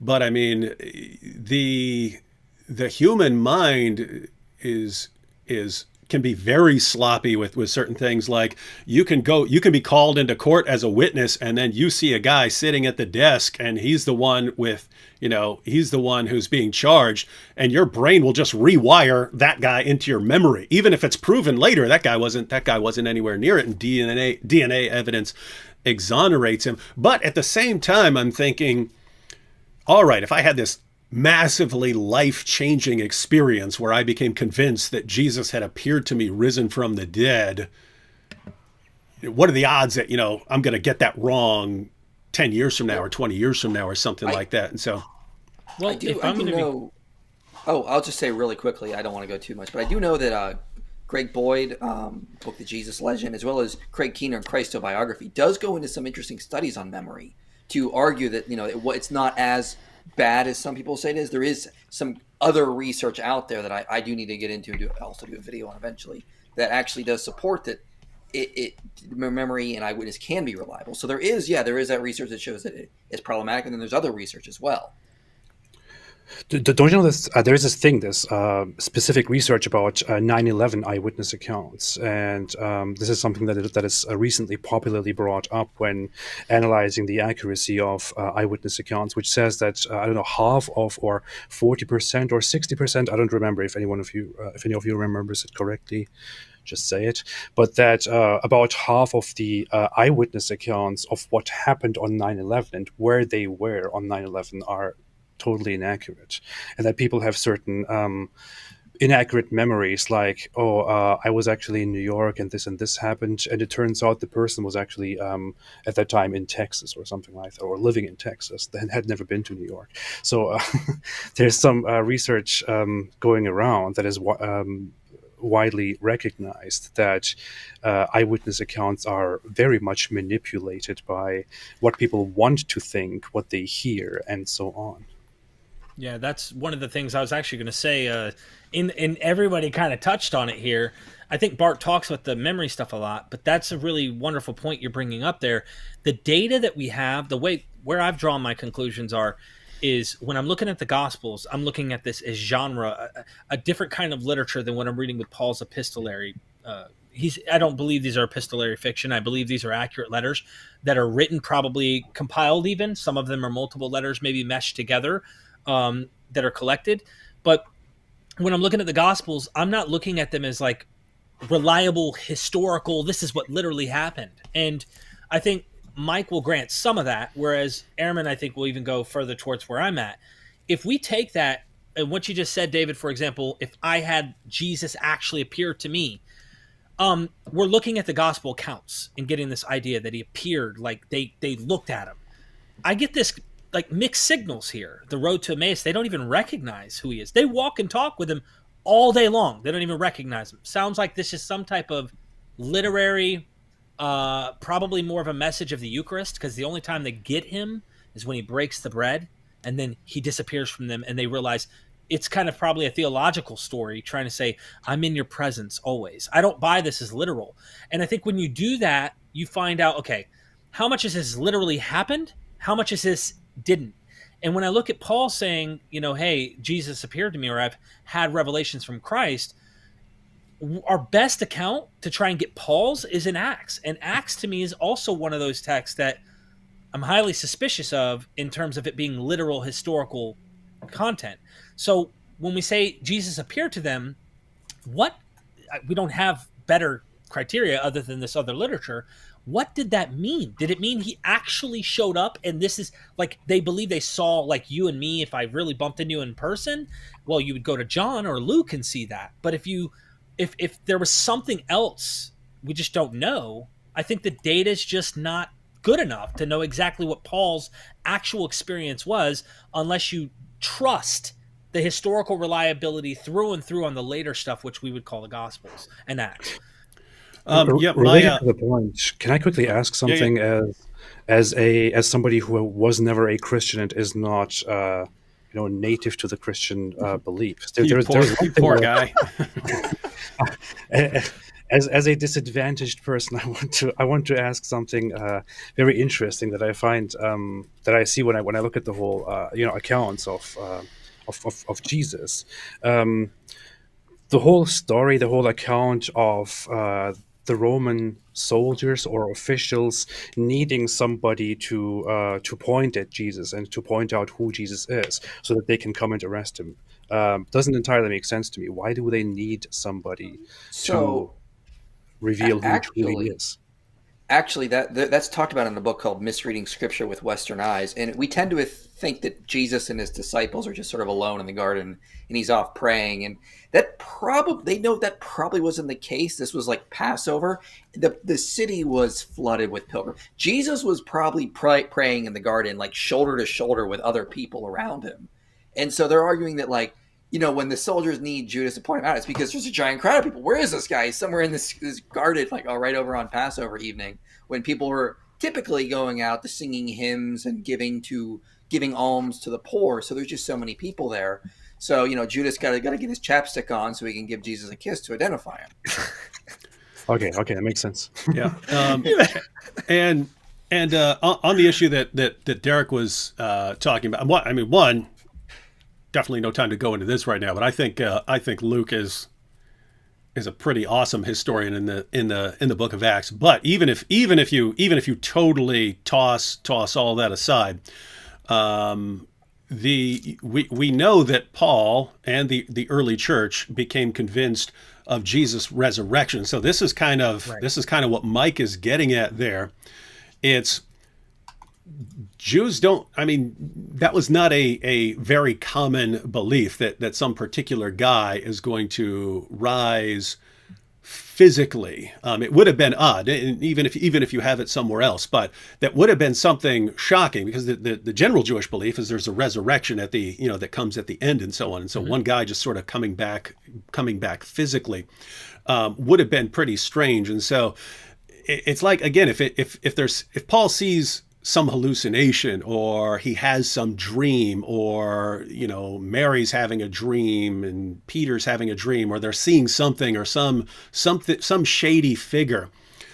The idea is, it looks like it would take something big to just jolt them into, dude resurrected. This guy resurrected after being crucified and actually appeared to us, so that we're now calling it resurrection. It seems like something big. And so that's kind of the point with, human memory and us not knowing what he saw. See, I can say, hey, if someone wanted to say, hey, I don't trust the book of Acts and Paul describing what he saw in the book of Acts, I think Mike would say, even if I had no clue what Paul saw, he saw something that convinced him of resurrection. And it looks like some of the others saw something that they concluded as resurrection to where that became the dominant belief. And so hallucinations don't seem to give you that. Dreams don't seem to give you that. What gives you, in other words, it seems, it's like people are saying, what's it called? Is it called? I forget the term. There was a term way back in philosophy, undercausation or something like that. Anyway, it's where the cause that you're proposing doesn't seem like it would produce the required effect. If Jesus actually physically rose and appeared to them, well, great. That makes sense. That's causally adequate. Saying something where any normal person back then would have said, "Oh, I see Jesus off in the distance and he's waving goodbye to me." You say, okay, God allowed him to appear to me, or a ghost appeared to me, or something like that, and that would be fine. But oh my goodness, this guy rose from the dead physically, and he's appeared and come back to me and appeared to several of us here. It seems like it's got to be something big, and so that's one of the good things about the debate is it was getting down to how much stock do you put in that, and so someone like Mike and someone like me, I go, yeah, I think it's got to be something big, and I don't think the alternatives are big enough. But I think the resurrection is big enough to fit there. And then it seems like and I would actually put it. If I were Ehrman, I would put it a little differently, but along the same lines. If I were him, if I were to make his argument, I would start arguing basically for that a natural miracle is more persuasive than a supernatural miracle. And what I mean there is, yes, group hallucinations or something like that would be mind-bogglingly improbable because individuals can have hallucinations. The odds of a bunch of people hallucinating and then seeing something similar, or several people in a group, even if they're separate, but and an enemy and a brother, and they're all seeing a hallucination, even if it's not groups, but people all hallucinating about the same guy. Yes, that's really, really, really improbable. It's so improbable that it's something you would never, we normally would never believe, but really, really weird things can happen. And so you could just call that a natural miracle, where it's not a supernatural miracle. It's just, it's something really, really weird happened. And it is even if it seems improbable, it's still more probable than the alternative of you bringing in God into the equation. I would probably put it something like that. But yeah, that's kind of the dividing line there. There was so much said there, David. Dude, I don't even know where to begin. If I could say a few things. These are people who think demons rule the world. I mean, literally, there are archons that actually rule the world. They're controlling the powers that be. These are people that I would say are very superstitious. I used to be like this. I burned my Pokemon cards and smashed my Slipknot Mudvayne CDs. I thought there were demons and spirits in them. When I burnt them, there were colors coming out. Little did I know that happened probably from just the chemicals within the products I'm burning. I believed these things. I spoke in tongues. I did all of these kind of things. Paul was probably very much in line with this. They were very, very apocalyptic in their thinking. Paul was. There's a heightened sense of the end being near. There's probably traumatic stuff like 9/11 described by AP. So now they have, who knows what's happening in their brain at this point. Their master just died, if we're using the cognitive dissonance route. But the one thing I wanted to say about Acts, because I agree with you, in Paul's letters, he experienced something that changed him for sure. But in Acts, the reason I kept saying literary and it's not that I don't find beauty and value. I love these texts, but I want to try and do justice to them and what they really might be doing. In his conversion, I think it's, if I'm not mistaken, this is Acts 9. I could be wrong. He's on the road. He falls to the ground. He sees a light. Even the people around hear it, but they don't see it, whatever. And then later on, it's vice versa. But in this, he says, Saul, Saul, why do you persecute me? That Greek phrase is exactly from 1 Samuel. It's the same exact phrase that David is saying to Saul, King Saul, which is the same name of Saul, who later be called Paul in Acts. And it looks more like mimetic. You could maybe say there's a historical kernel here, but not only does it look like this is mimesis, meaning it's borrowing scripture to kind of tell a story from the Hebrew Bible, but then there's also the flashing light that blinds him. You can find this in Euripides the Bacchae with Pentheus. And as he's going to the Maenads who are in this orgiastic ritual out in the woods, I know this is getting deep into some other stuff, but there's good reason to think there's a literary usage of Euripides the Bacchae in Acts. So when you go look at that, Pentheus is blinded by a bright light before he's condemned and killed because he did not recognize Dionysus as a son of God. Jesus is merciful, whereas Dionysus isn't. And so I start looking at these literary comparisons, and I think this seems more like theology and stories than actual history. As far as appearances and people's experiences, that's the problem. We don't know exactly what they saw and experienced unless you grant looking at the Gospels. And I'm saying that it embellished and grew over time. I would agree with you, Derek. There are definitely literary connections to the Old Testament throughout the Gospels and Acts. Not so sure on the Greco-Roman stuff. We might disagree on there, especially on a lot of that stuff there. But I totally agree. There are these literary devices, and like scholars have been talking about this for a long time. Like there's a lot of times where Jesus did something, and they reference this Old Testament passage of Elijah doing something, or David doing something, or Moses doing something, right. And that reminds me a lot of like when like JFK is like. JFK is just like Camelot. Or they'll talk about Barack Obama is just like Abraham Lincoln. Remember when Abraham Lincoln did this? And it's just like that's what a lot of people just do today, and they did in the ancient world. They would see people doing something and they can be like, oh, what can we compare this to in history? Like they'll do that kind of stuff. And so like what I've seen a lot of like scholars talk about this stuff, it's like, you can have those literary devices, and it can still be historical. It's you sort of like we got to witness these very cool events. How do we compare it to things that happened in history or things that had happened in stories we know about? So there you can have the literary devices in there, and it doesn't necessarily mean that that's all it is. It could totally be historical plus the literary devices there. There is a thing. Oh, go ahead. Sorry, I'll stop. No, go ahead. I thought you were finished. It'd be interesting to see if there's a good pattern in there. And when I like where like because when you go through the literary devices, it seems like they're scatterbrained. It's like they're drawing from First Kings here, and then they go to Exodus here, and then they go back to Jeremiah here, and then they want to go to Malachi here, and it's like that phrase though. That phrase, "Why do you persecute me, Saul, Saul? Why do you persecute me?" In Greek, in the LXX, it is literally a lift of the exact Greek. Persecute and pursue are the same exact Greek word there. And that's why I said this seems more like a lift rather than this is the literal event that happened. I'm not saying there isn't a kernel beneath it. I'm saying I don't read that and go, that's what happened. I think they're more, they're storytelling, in my opinion. They're kind of enhancing. I tell my own story of how I got from drugs to where I am now, and I mythologize my own story. I don't, it's natural for us to kind of, it was like, 3 girls, not 1. It was Licona talks about some of these literary devices in his book. Why are there differences in the Gospels? Like they could transplant things, they could summarize events, they could just rewrite certain things, like just to give it a little bit more poetic emphasis, and that was perfectly within the cultural context. Here's the thing related to that point and what Derek was just saying.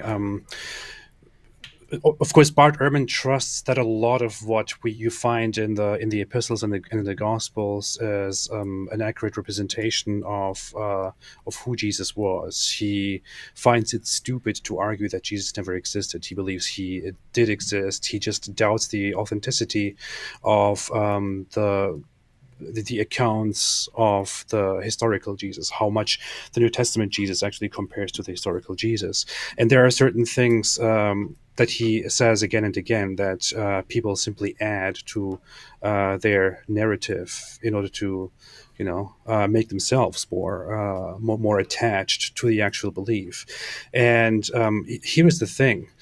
If people want to wholeheartedly believe in Jesus and his message, or if they wholeheartedly want to believe what Paul is telling them, who can say that people did not over time, adopt certain stories or certain narratives which they created and applied to Jesus in order to make it look like they correspond with certain prophecies found in the Old Testament or the Hebrew Bible, or they even added certain narratives and took certain things that were never meant to be prophecies from the Old Testament and just turned them into prophecies as proofs for the divinity or resurrection of Jesus. That was a common practice as well. The Essenes in the Qumran sects, they took scripture and it was kind of like a Bible code, and they applied things that like we probably reading it anachronistically wouldn't do.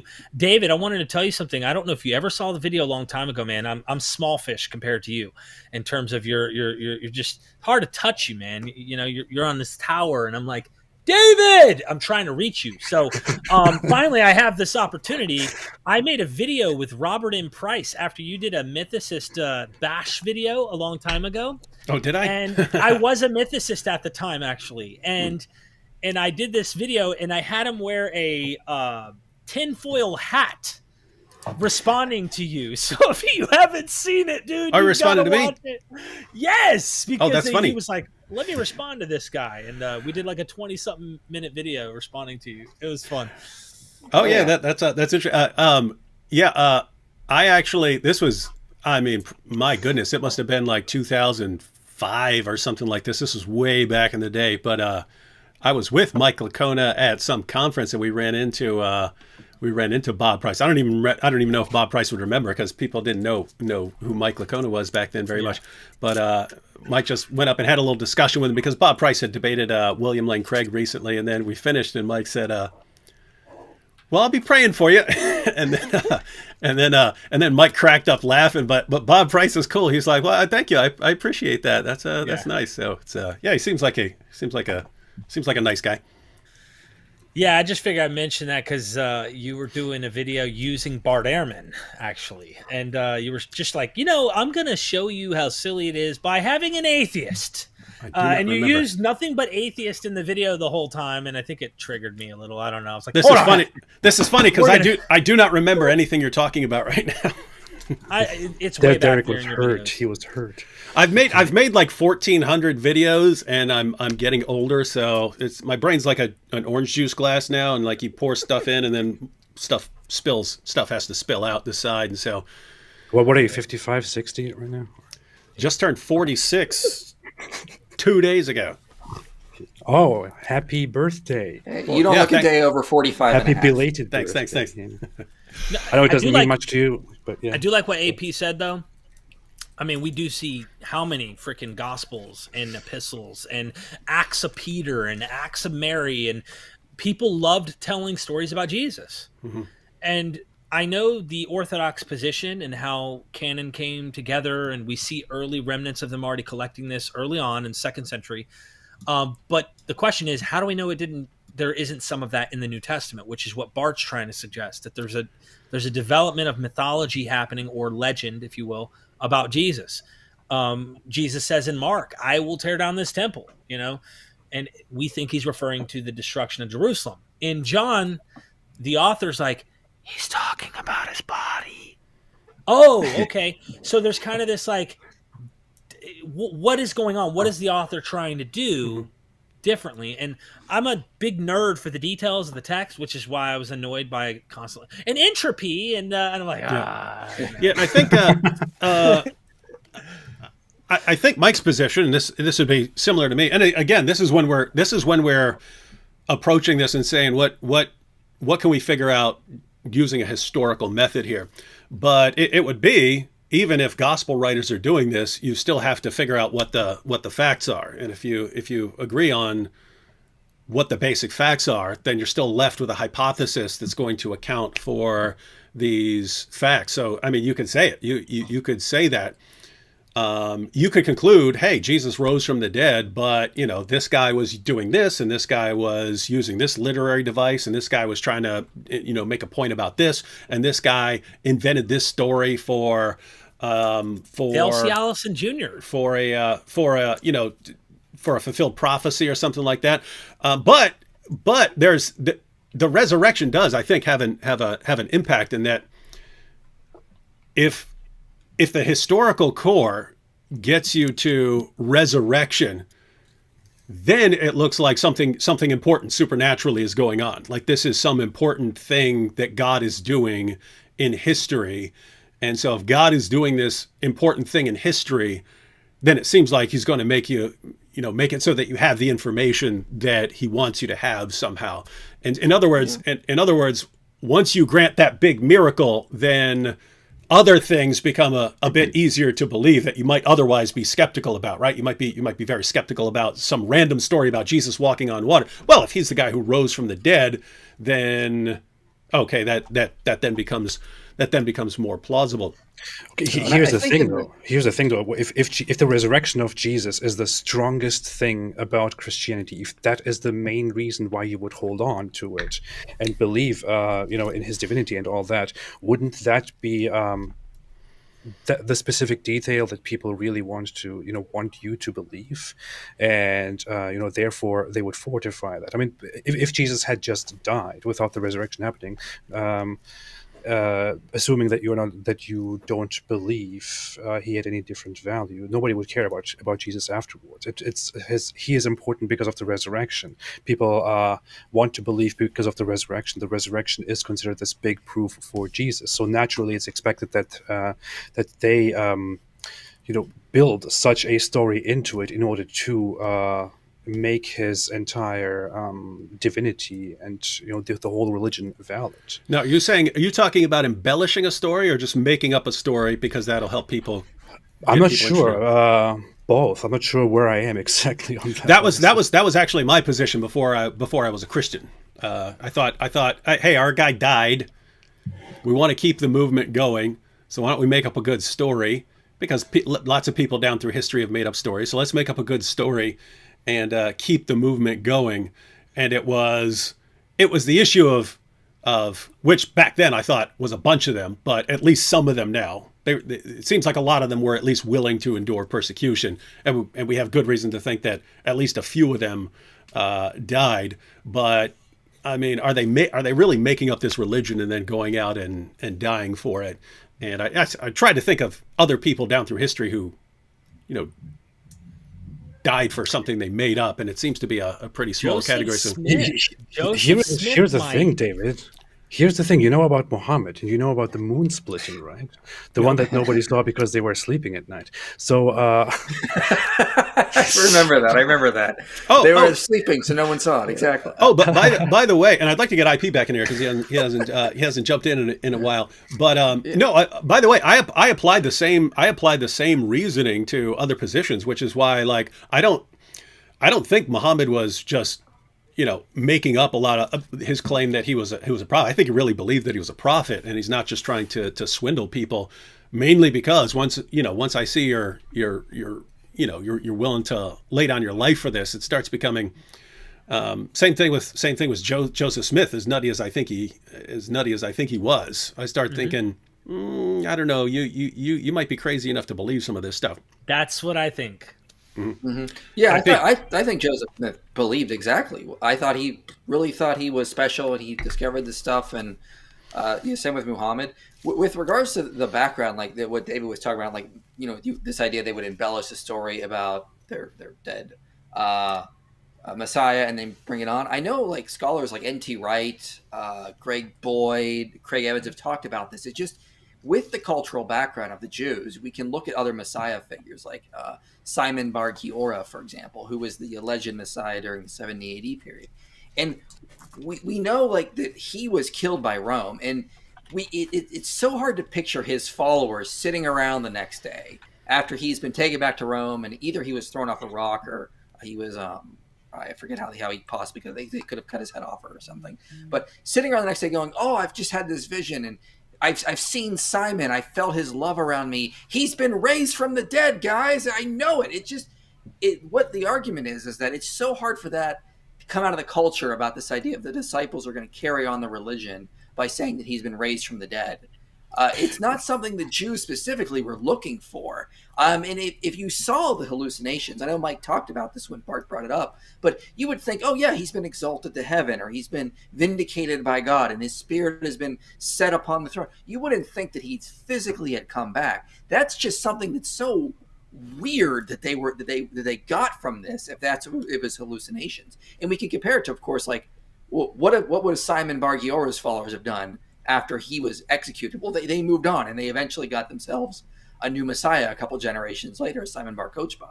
It wasn't, and the Christians could have done that too. They had a good candidate, James, the brother of Jesus. Like, if you're going to carry on the Messianic movement, you get yourself a new Messiah in that culture. this is why I have more questions than answers on this. This is why Yeah, I me think too. the data is difficult for me to get down to the bottom. I mean, we don't see Simon Bar Kokhba have like this Eucharist developed, and I have to admit, this is foreign to what you would imagine what Orthodox Judaism would even eating and ingesting the claiming you're eating my flesh, drinking my blood, no matter how you want to interpret this and allow Protestant interpretation or what, Eastern and Roman Catholics want to interpret. My point is, this is something that you do find in Greco-Roman movements, if you will. We call them mystery cults, things like that. I'm not necessarily making the equation, Mike, and saying that this don't is get me a started mystery on cult. mystery How cult. dare I will you. Too go- late. You've already Listen, done it. No, but listen, there's going to be a presentation on Tuesday on my show you're going to want to check out. Derek Bennett, really, he's very good at articulating this, but why are these foreign things that we wouldn't expect Jews to think popping up in this movement unless there is more than one thing happening? So crucify me now. I had to get that word out now. Okay, go ahead. No, Okay, no, I think it's a I good want point. to get back to. Do you want to respond to that? No, let's move. I don't want to turn this into too much of a back and forth. I Oh, want yeah. We want to should. get back We, to that thing very quickly. Oh, go ahead, David. Because I want to corner you a little bit because I love it so much. You see, we're So, here to discuss a debate, and what does AP do? Ruins the friendship. He becomes like, okay, go ahead, see? Ali Dawa. Go ahead, Ali You Dawa. see, I will humiliate you and destroy you. You will Destroy not come you. back from this. Your career will be over. Since I brought up the whole moon splitting thing, right? So this is related. It is not just something that I'm saying, because it's related to a point that Bart Ehrman was making. Because different cultures or different religions also make similar arguments, or different religious groups do not come to Christian conclusions. Muslims and Hindus don't come to Christian conclusions, and so on. Now you apply a certain logic of people seeing the resurrection and other people following that and risking their lives for that message, but expanding on Bart's point, without holding him responsible for my question here, of the whole moon splitting story, and that this is something that is said about Muhammad, right? That he was there and the moon splitting happened. And as far as we trust the authenticity of these reports, of these hadiths, you see that it is widely reported that this did indeed take place. So why would we assume that that people simply made this up, that they simply came up with this in order to, give Muhammad credibility, and that they afterwards went out with that and died for that message?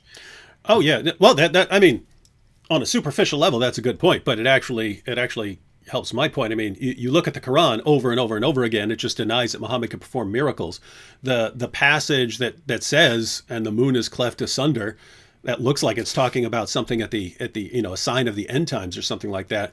You don't get any story about this having anything to do with Muhammad till more than a century afterwards, when, I mean, repeatedly in the Quran, after they want to say that Muhammad supposedly split the moon, over and over and over again, even after that in the Quran, when Muhammad is asked, hey, why aren't you performing any miracles? There's always some excuse, and it's never, oh, what are you talking about? I split the moon, you idiot, right? It's never that.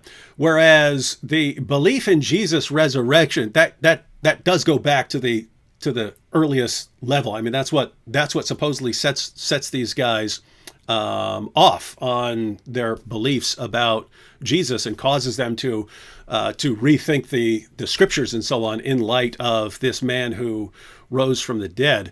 And so, yeah, if we only had the story of Jesus rising from the dead from sources that came more than a century later, I mean, I don't know any Christian who takes second century sources terribly seriously. Notice it. I mean, we even started once we find out that certain martyrdom stories are actually second century, we start going, oh, can't fully trust those. I mean, it's possible that guy was getting it from earlier people and so on, and maybe we put some stock in that, but you're not going to rest a lot on something that came more than a century later. Whereas in Islam, I mean, all of their miracle stories are coming from more than a century later. So it's like, you can say, hey, I'm doubting the resurrection account for these reasons and so on, but to draw a parallel with Islam, they're kind of in a different ballpark there. Here in Christianity, you're saying, how did that first generation come to this conclusion about this guy? What can account for that?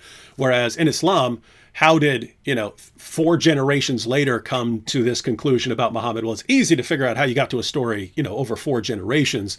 It's a little trickier to think about how that first generation. You want to say something, IP? I had a question about the moon splitting thing. Was that's said after Islam is already conquering everything? Like they already have a lot of land, or like I don't know much about the history. Yeah, the thing is, the Quran only says the moon split and the hour has drawn near, or something like that, or the moon has cleft asunder, the hour has drawn near, but it's not clear what exactly is meant there. And then you have reports from at least a century or more later, which attributed to different people, which is why Muslims consider these reports authentic, because they say by our standards they cannot be considered inauthentic. We have multiple people saying that the moon was indeed split in Muhammad's time when people asked him for a miracle. But again, it just goes back to accounts of people saying, I heard this person say that this person said that this person said that Muhammad split the moon in two, and everyone witnessed it. But this does, by the way, draw an important distinction here when we're talking about, if we're talking about Islam and so on. Because if you take the standard Muslim arguments like, the Quran's been perfectly preserved, and you could have a debate about a philosophical claim, whether a book being perfectly preserved for 14 centuries would or would not be evidence for Islam or for the Quran. And I happen to think, obviously, if you had a book sitting somewhere for 14 centuries, then I wouldn't think that's terribly impressive. If somehow every time a person sat down to write a copy of this book, they were miraculously preserved from error, I would actually think that's actually some kind of evidence. But all of a sudden you look into the issue and it's just total nonsense. There's actually nothing there. There's tons of textual variants and missing passages and so on.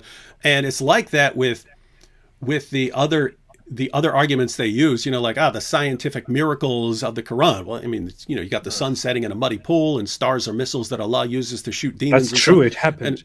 And it's, but I mean, I'm thinking about that. I'm thinking about, because the issue, one of the issues that was, big issue between Mike and Bart was, what do you think about other people's arguments if they were arguing for something miraculous? When with Islam in particular, all the main arguments that you use, you don't get down to some philosophical issue of how much confidence you should have in this or that. It's just what you're saying is not actually there. And when you actually look at what the evidence is, it's actually the opposite of what you're arguing. And so your argument falls apart where, in a case like this, I don't think we've progressed anywhere beyond what we saw in the debate earlier. Namely, you either still think something really big happened to account for their confidence in the resurrection, or you're explaining it somewhere else. And a lot of that's, I don't think we talked about this much, but in terms of what Mike started off with the biases, and then Ehrman talks a bit about it. It seems like it's almost like we've got this sort of web of beliefs right now, and does a resurrection fit nicely into this other set of beliefs I have? Does it cohere with the other things? And if you've got God and you grant the possibility of miracles and things like that, well, that can fit in there. And if you don't have anything like that in there, then it's just that's too weird. That's too weird. In all honesty, the whole discussion about the moon splitting was just a pro gamer move on my part. I just wanted to, at the same time, you wanted me to start talking about Islam. That's what you wanted. Yes. I wanted you to debunk Islam while I also criticized Christianity. But here's the thing.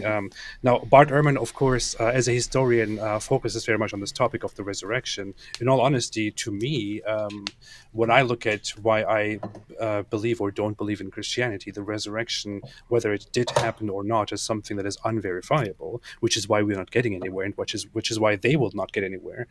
And it's kind of an unimportant question. What matters more to me is the logic behind the resurrection and the theology and the Christology and all that. I need to show you guys something real quick here. If I Oh, can. go ahead. I just want to say we should be. I don't want this to be like some 3-hour thing. So we'll start winding it down here. But yeah, go ahead. I think it's important that everybody witnesses this because, this isn't a 4th century or 4 centuries later. Everybody's going to be an eyewitness of this. Can you share the screen? Can everybody see it? I don't know if there's a way to actually share that. Remember right before we started, and I said this is totally new. Totally new setup. I know. I'm testing your skills here. Hang on. Go ahead and don't share something inappropriate. Wait. Guest screen do you have a purple screen? Yes. I do. A purple wave. It's like a wave. Yep. All right. I'm going to click on it. Mm-hmm. Okay. There we go. Check this out. Everybody's going to know the truth after this.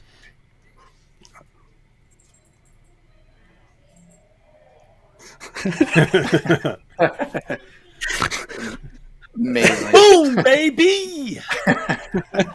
Yeah. All right, and now I have the problem of getting us all back in here. Thank you, Dylan. Great job. Hang on. I forget how to get everyone in here. Do I? Whoops. No, that's the wrong button. Oh, hello. Hang on. I forget which button I'm supposed to push. And... In a minute. No, I got it. I figured it out. In a minute, David's gonna be like, back in my day, we used Skype in the '90s, and it was amazing.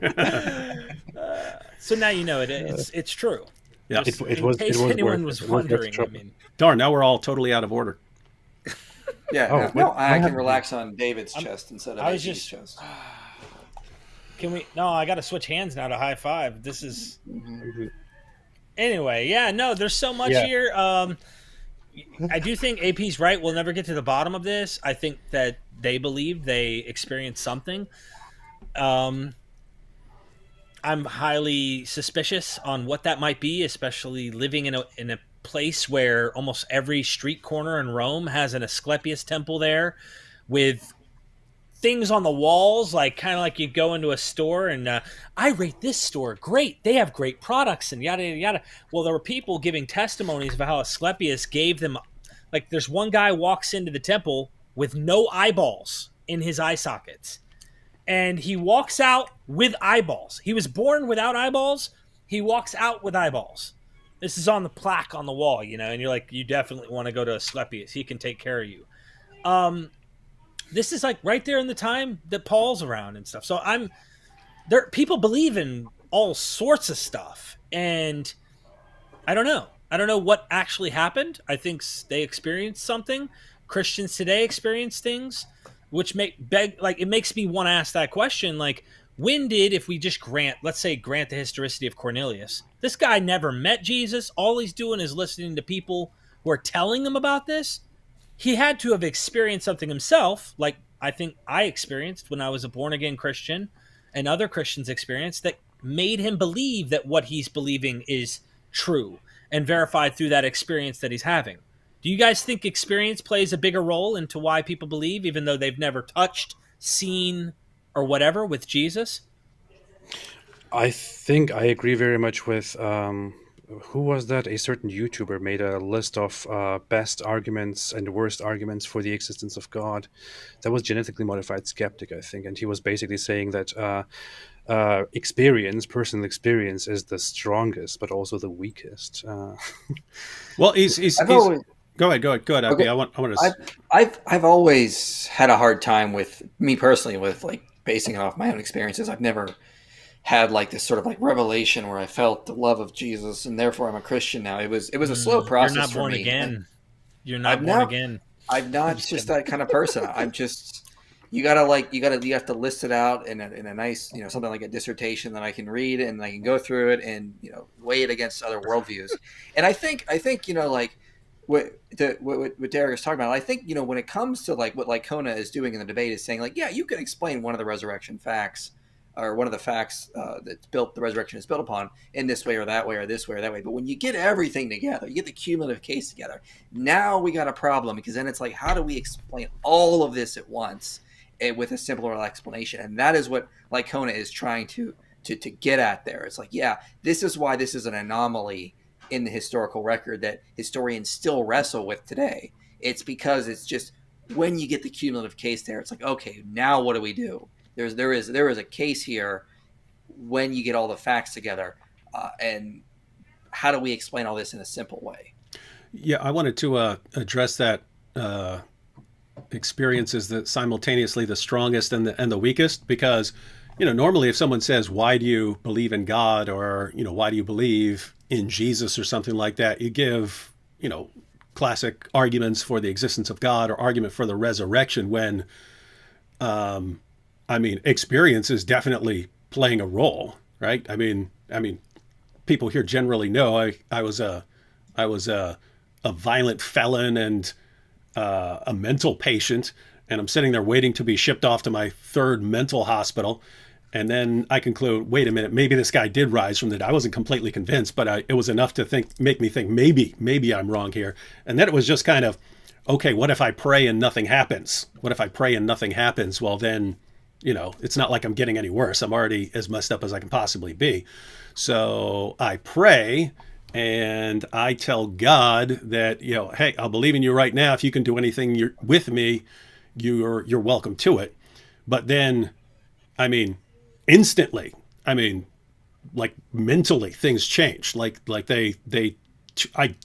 just went from sitting around thinking about torturing people all day to not thinking about that sort of thing at all.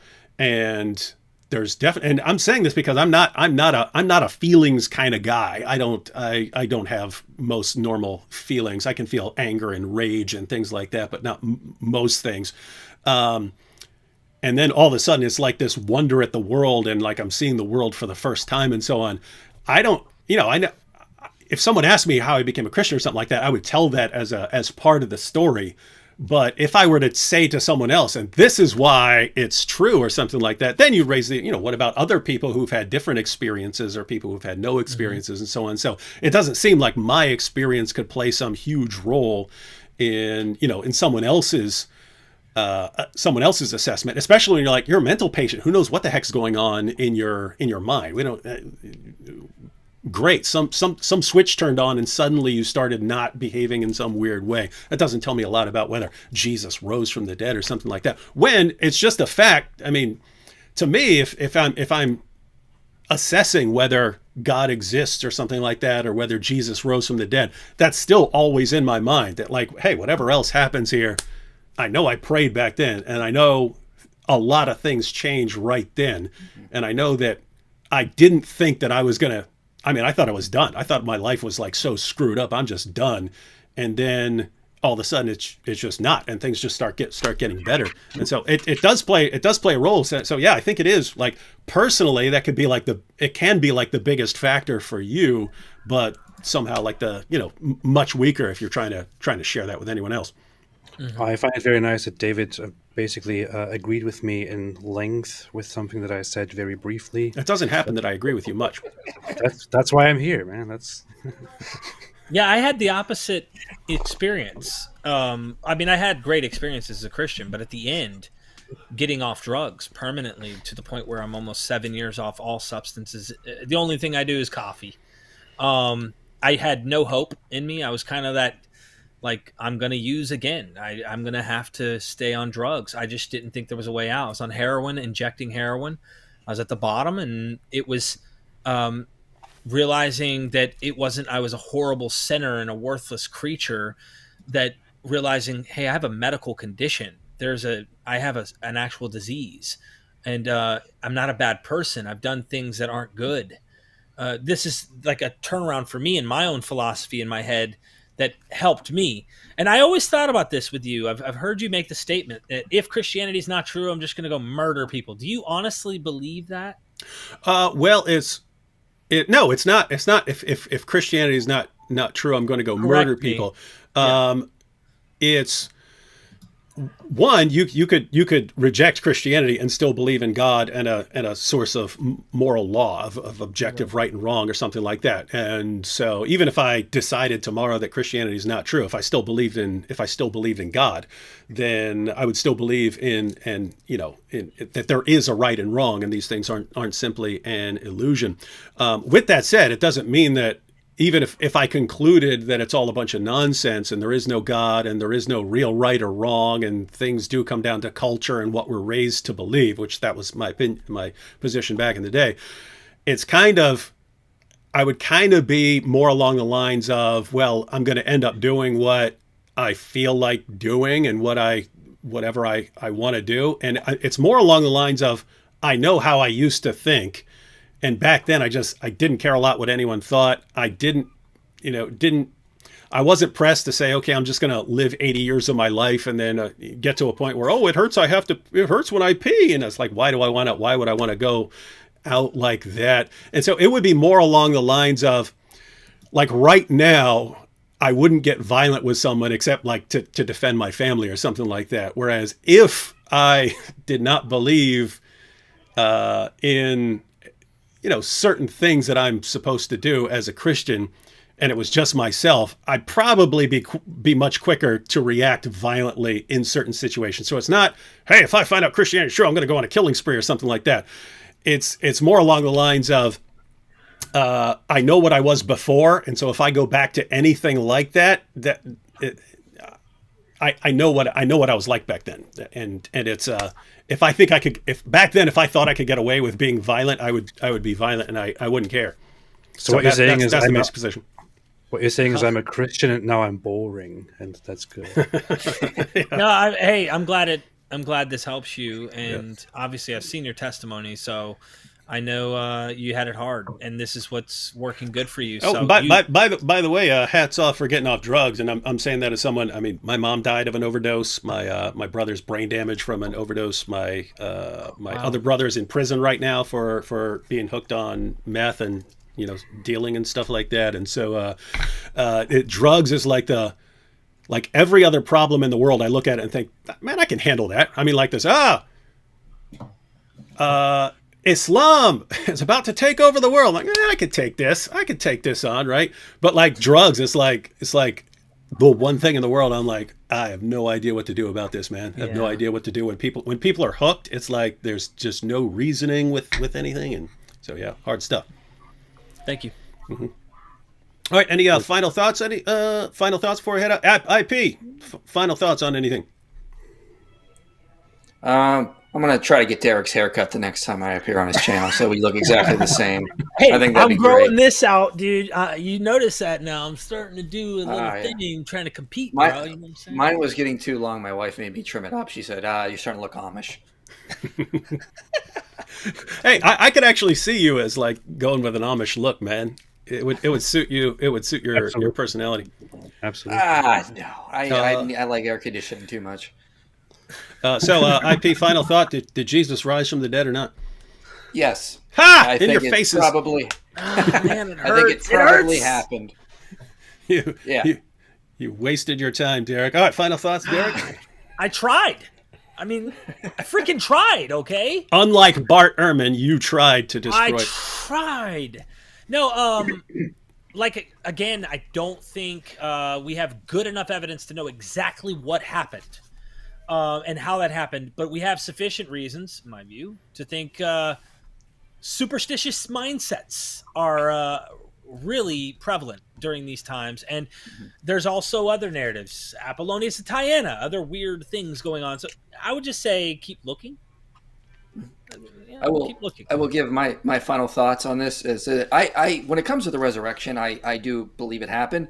I don't agree necessarily just starting from there. Like when you get into the debate, you have so many background assumptions from someone like Licona and Ehrman that you got to build up to there. Like you got like one believes that God exists, one does not. One believes the New Testament is reliable, one does not. I feel like you have to have those debates beforehand before you can even get to the resurrection. Like I don't even want to debate the resurrection with an atheist who doesn't believe Jesus was buried in a tomb, because I feel like that's such an important aspect of this. You have to have that debate first.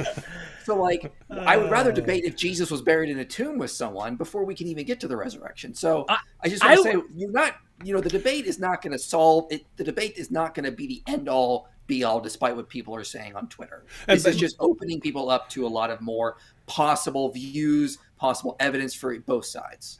And by the way, IP, that is part of the reason that Mike and Bart had the debate that they did was they agreed on a lot of the same facts. Whereas you're pointing out, hey, if we don't agree on the facts, then we gotta debate the facts first before we try to figure out the total correct view of the facts. You want to say something, Derek?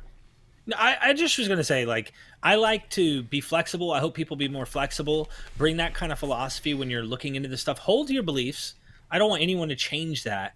I want us to be able to have these conversations. I think the one walk away is you see two Christians, you see two people who label themselves atheist on this channel. We had a friendly, awesome dialogue. This was a blast. I can imagine having this with other people of other faiths. Just not Ali Dawa. Yeah, guys, I have to say to all the Muslims watching, I know that there are plenty of individual Muslims out there that we can have totally friendly discussions with and so on, but the people who seem to rise to in popularity in the Dawa scene couldn't have a discussion like this. It wouldn't happen. They would be looking for an opportunity to humiliate you. I must humiliate him, right?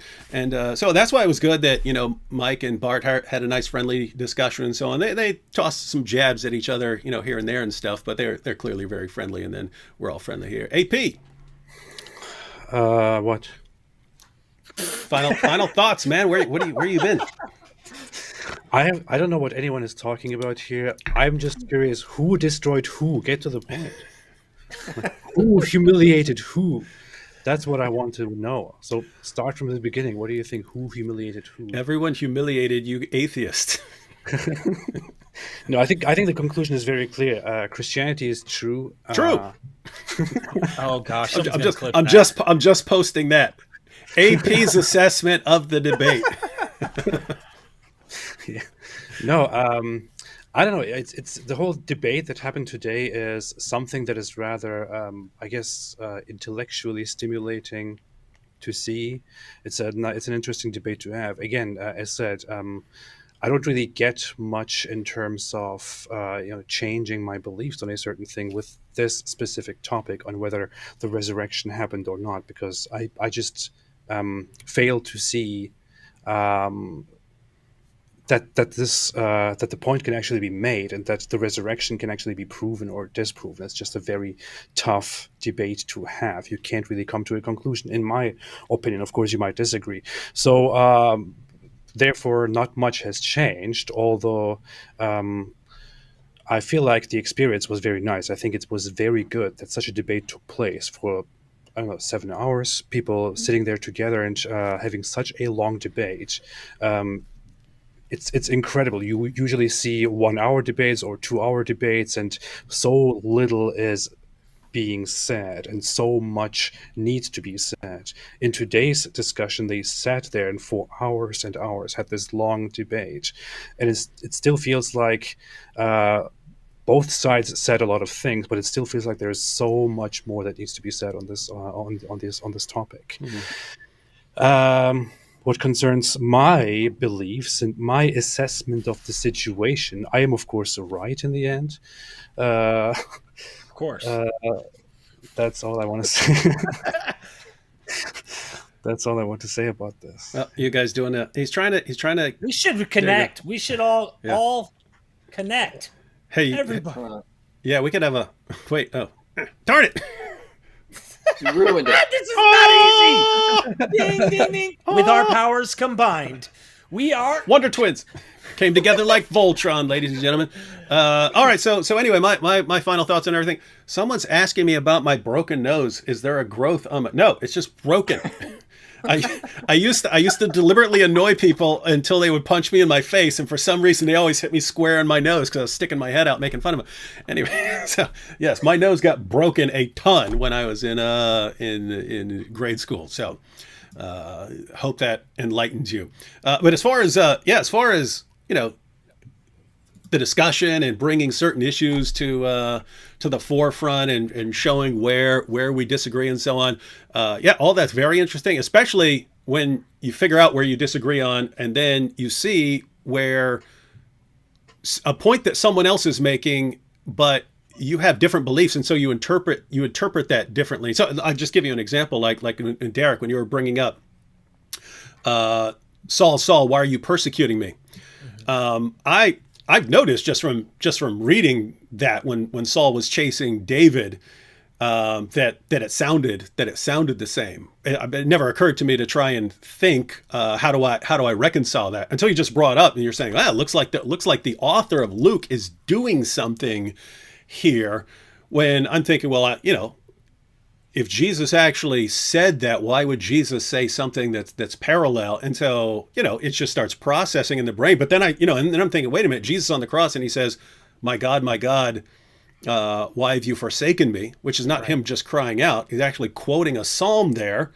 He's quoting a psalm there. And in the psalm, he's saying, actually, I'm like David, and you guys are like the guys who are attacking David, but David is ultimately vindicated. So it's like he's telling the story. But then if that's how Jesus is, then if he's talking to Saul, it could be like, hey, in that story, I'm like David, and you're like Saul.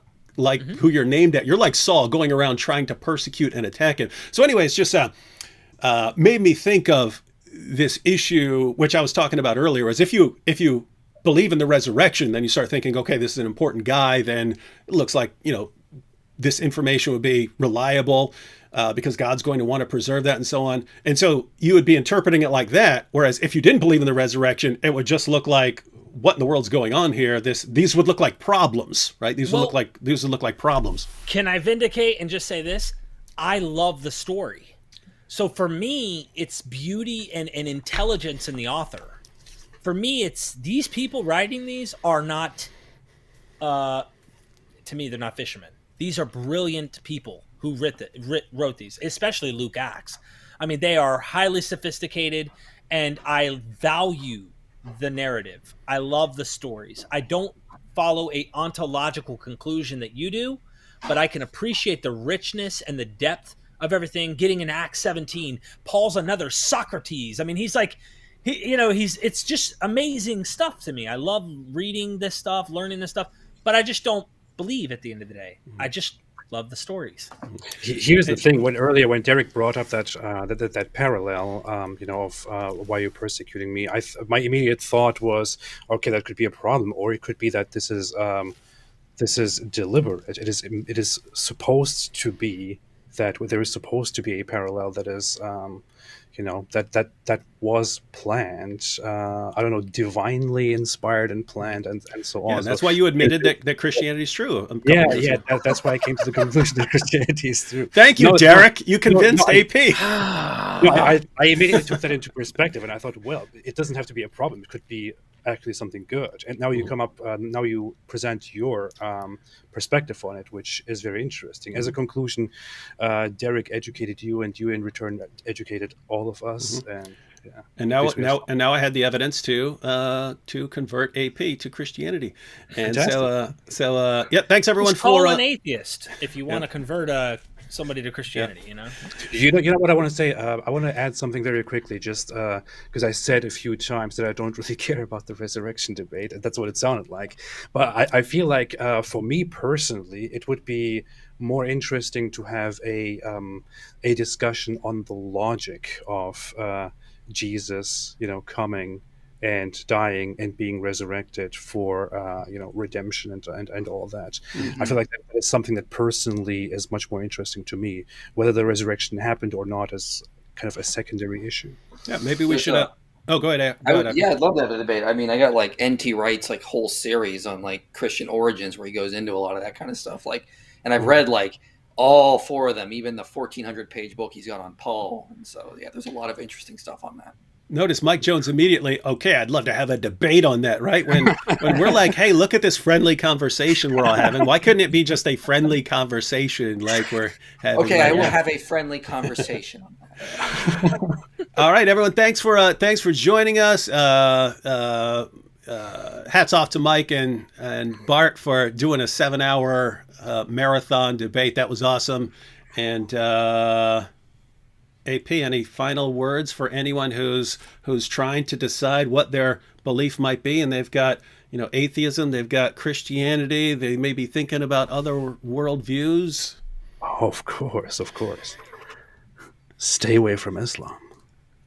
And I think we can all agree on that one.